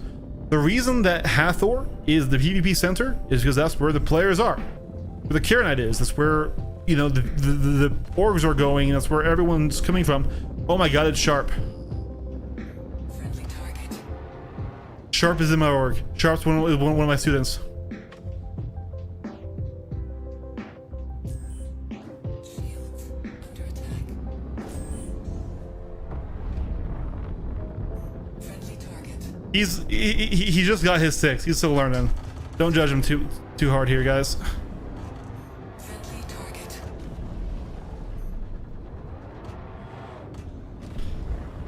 Friendly target. I'm gonna totally count this for his training though.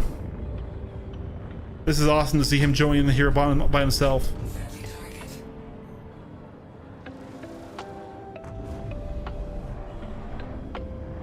Friendly target. He's actually doing a good job of trying to stay in those me, but he lost me there. Friendly target. He has sticks, but no head tracking. Friendly target.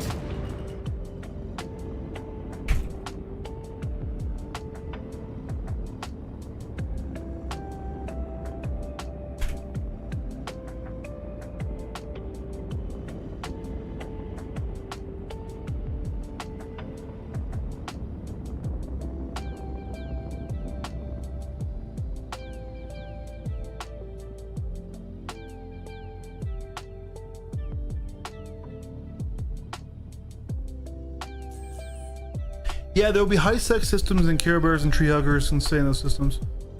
Hey, Pills, do you like Batman? Oh.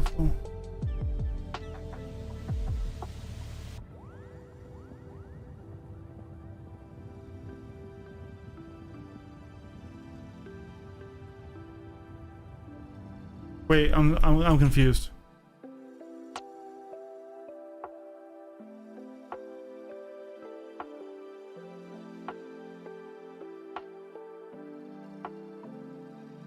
We don't gotta fight, guys.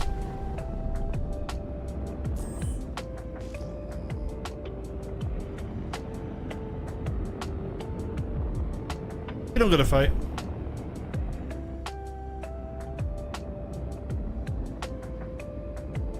Look, everyone dislikes parts of the game. I don't like mining. Right?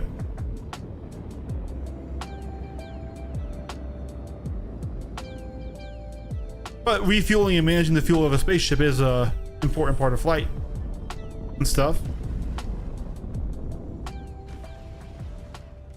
And for a game that wants to simulate all these different sort of space-based careers, yeah, being a fuel rat or being a medic is a good way to do that. Somebody shot at me. Babe, not babe.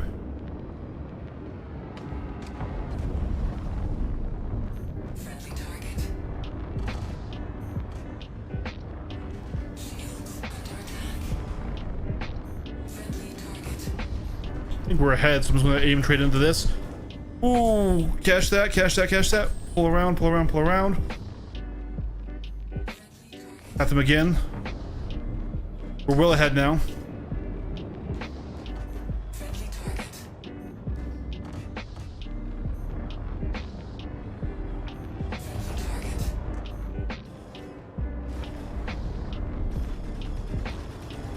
Friendly target.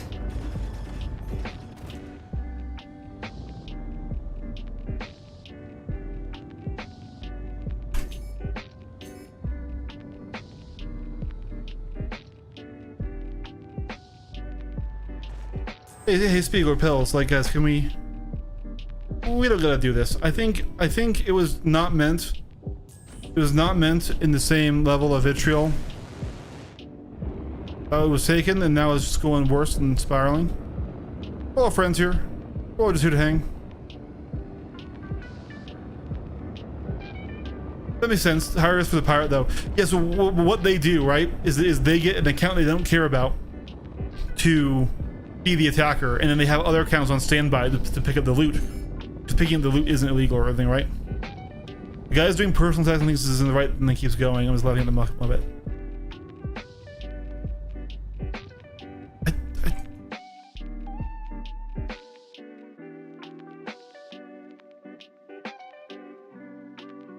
Okay. Yeah, both of you, though. Both of you. I'm not just calling it you, Spiegel, but both of you. Let's just not fight. We don't gotta. Under attack.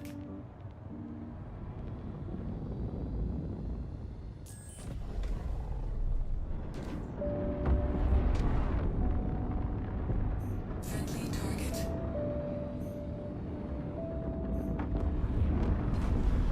Friendly target.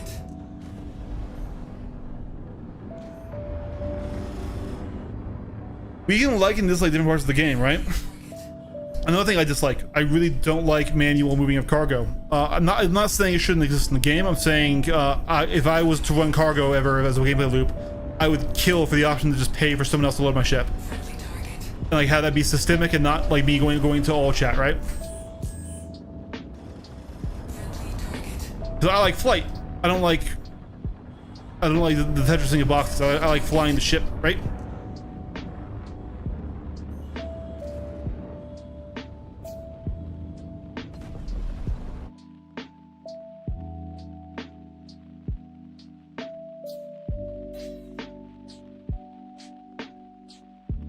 Guys, I don't want to have to cut this off, but I will.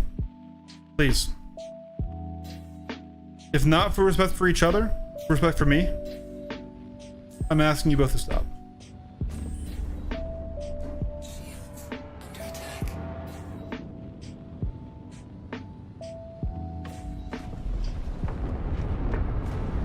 Friendly target.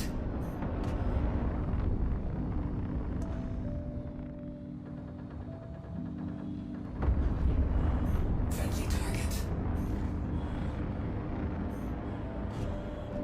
Friendly target.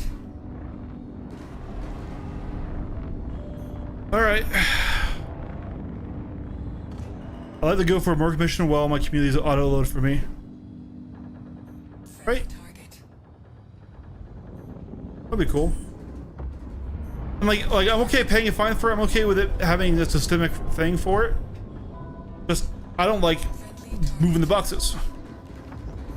You could argue that, oh, well, there's no other players there for, but yeah, you know. Friendly target.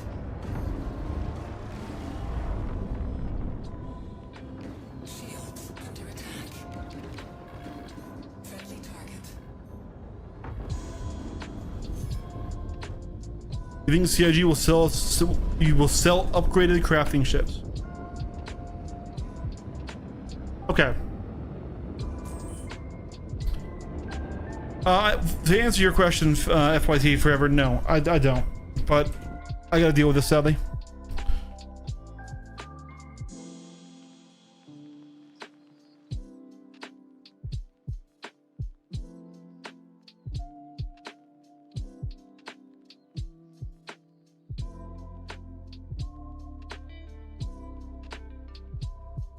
All right, guys, you both are in timeout for 5 minutes. All right, I've already asked you multiple times that we don't gotta fight about this. You guys like different things. It's okay for you to like different things. It's okay for you to criticize things you don't like.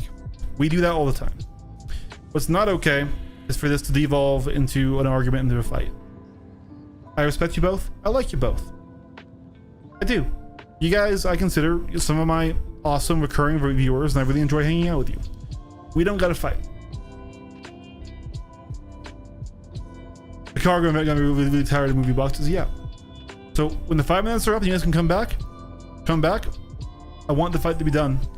It is not done. I'm turning off the stream. Because this isn't helping either of you. It's not helping either of you. It's not helping me. I still respect you. I still like you. I still want you in my streams. But always remember that there's a person behind the name online that you're talking to, and that person always deserves courtesy. And even if you messed up, it's not too late to take it back.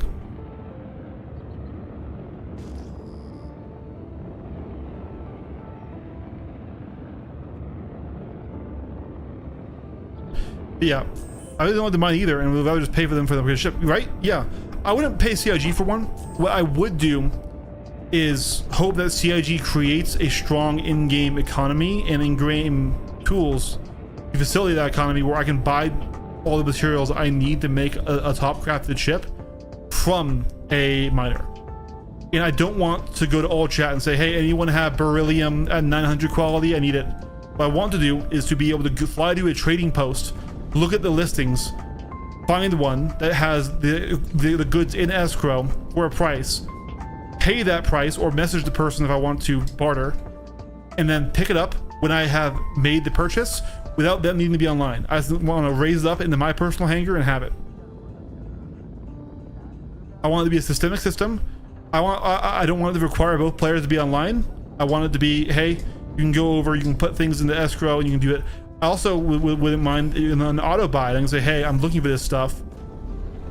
You know,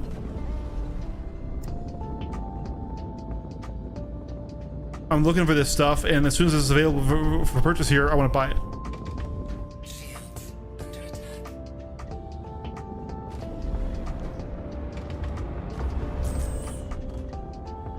Friendly target.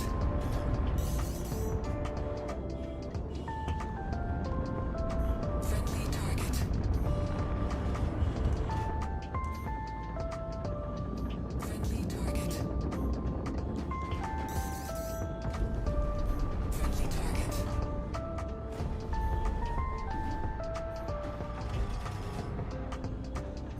Friendly target. Friendly target. Friendly target. There's the kill.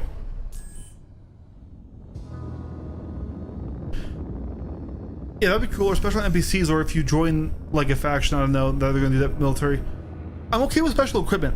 I don't want it to be crafted equipment though. Like, I would like the stuff that you earn through PvE and like NPCs to be objectively different than the things you get through PvP and through players, right?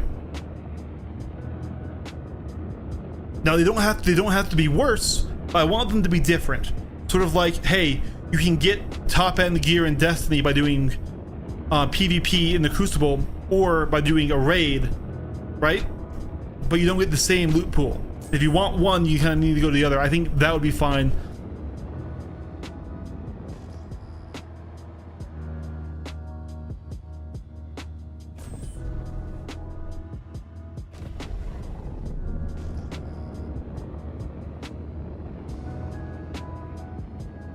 Yeah.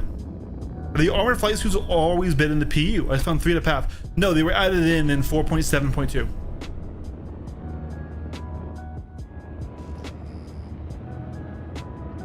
Friendly target.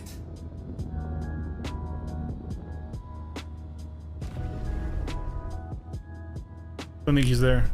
Or maybe Twitch. I don't think he's interested though.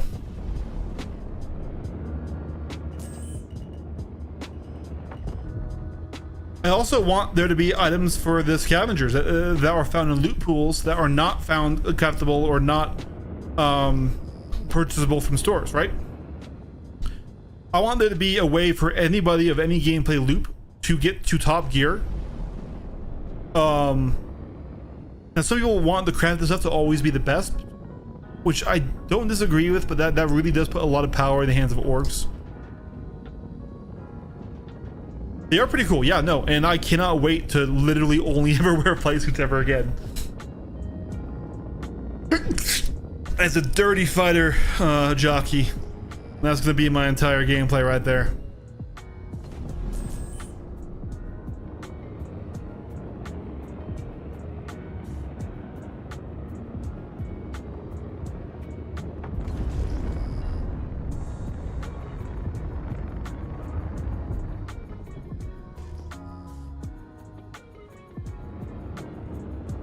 Those are all abandoned.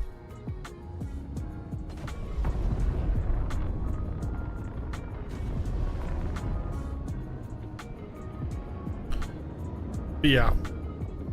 Random NPC ship component loadouts would be great for scavs. Yeah.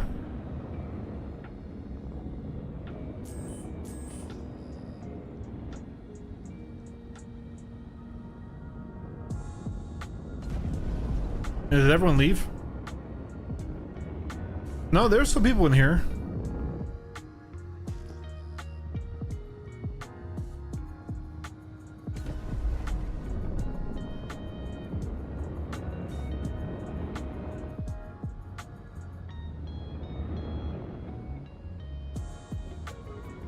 It's okay, man. Like I said, I still like and respect you two. I just needed to nip that in the bud. That was going nowhere, you know? We don't need that in our community. There's a time and a place for you know, discussion, but that was no longer discussion. That was unproductive.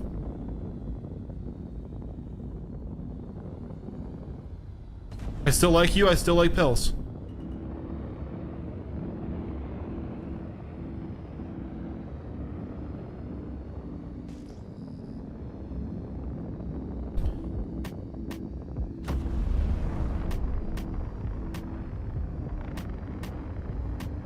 I really like these water pedals though.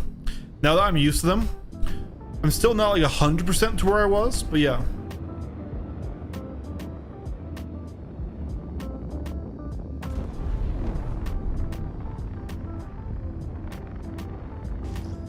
Down here, or like, where's Sharp and everyone? Where's Sharp? Hey.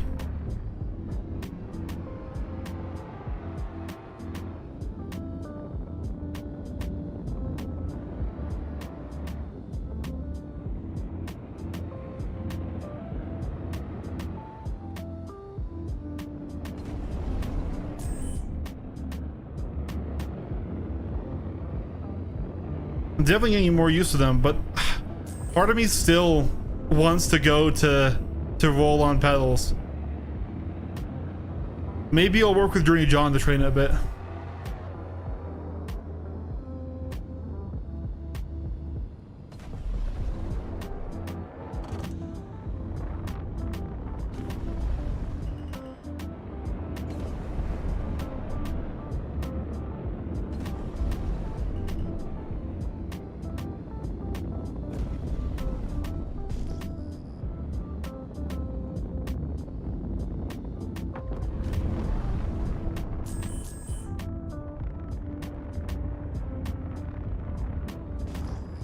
Ooh, there's a Hornet.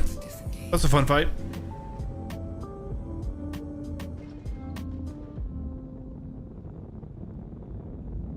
I don't think Sharp wants to fight.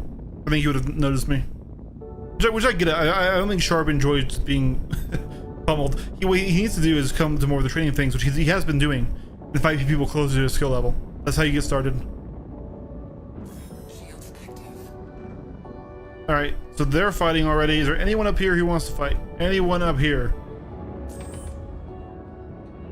Friendly target. That's a 325?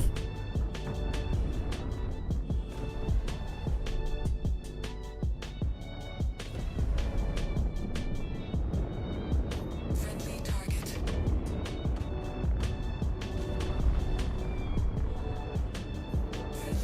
See if he knows how to fly 325.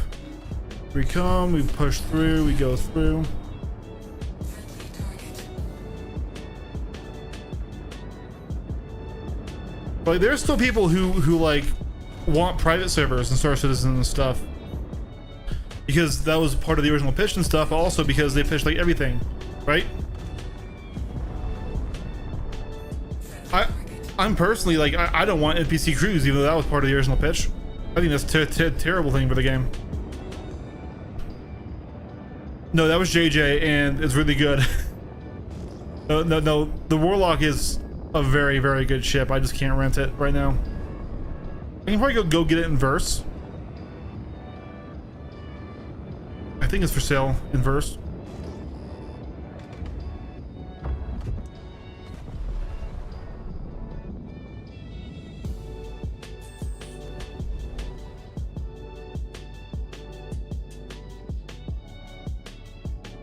What guns are those? NDBs?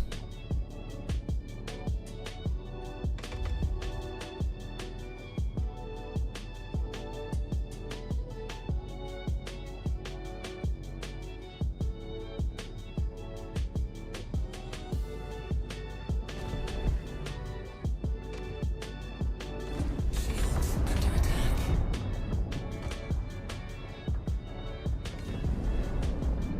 Friendly target.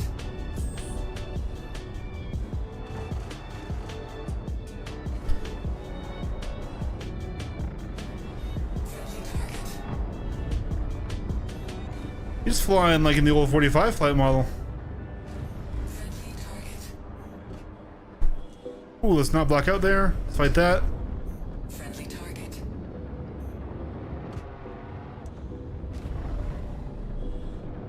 Friendly target.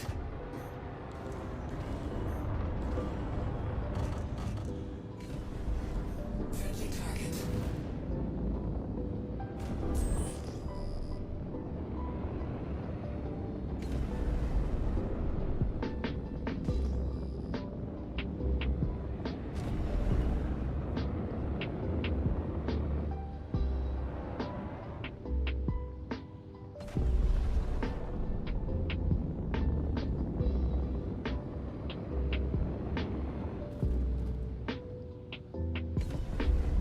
All right. Well, it's 11:45. There's not a whole lot of people in this free fight that are skilled enough to give us a good fight. But I do think I like these weather pedals. And now I just need to decide whether or not I want to actually commit to roll on pedals. I'm gonna be real with you, I'm pretty sad that rudder pedals didn't work out. It's just too much to do with your brain at once. But anyways, guys, thanks for coming by and thanks for watching the stream. I really appreciate you all. It's always fun to hang out with you all. And I'll be doing a lot more just fighting as I break in these pedals. So yeah, commit. I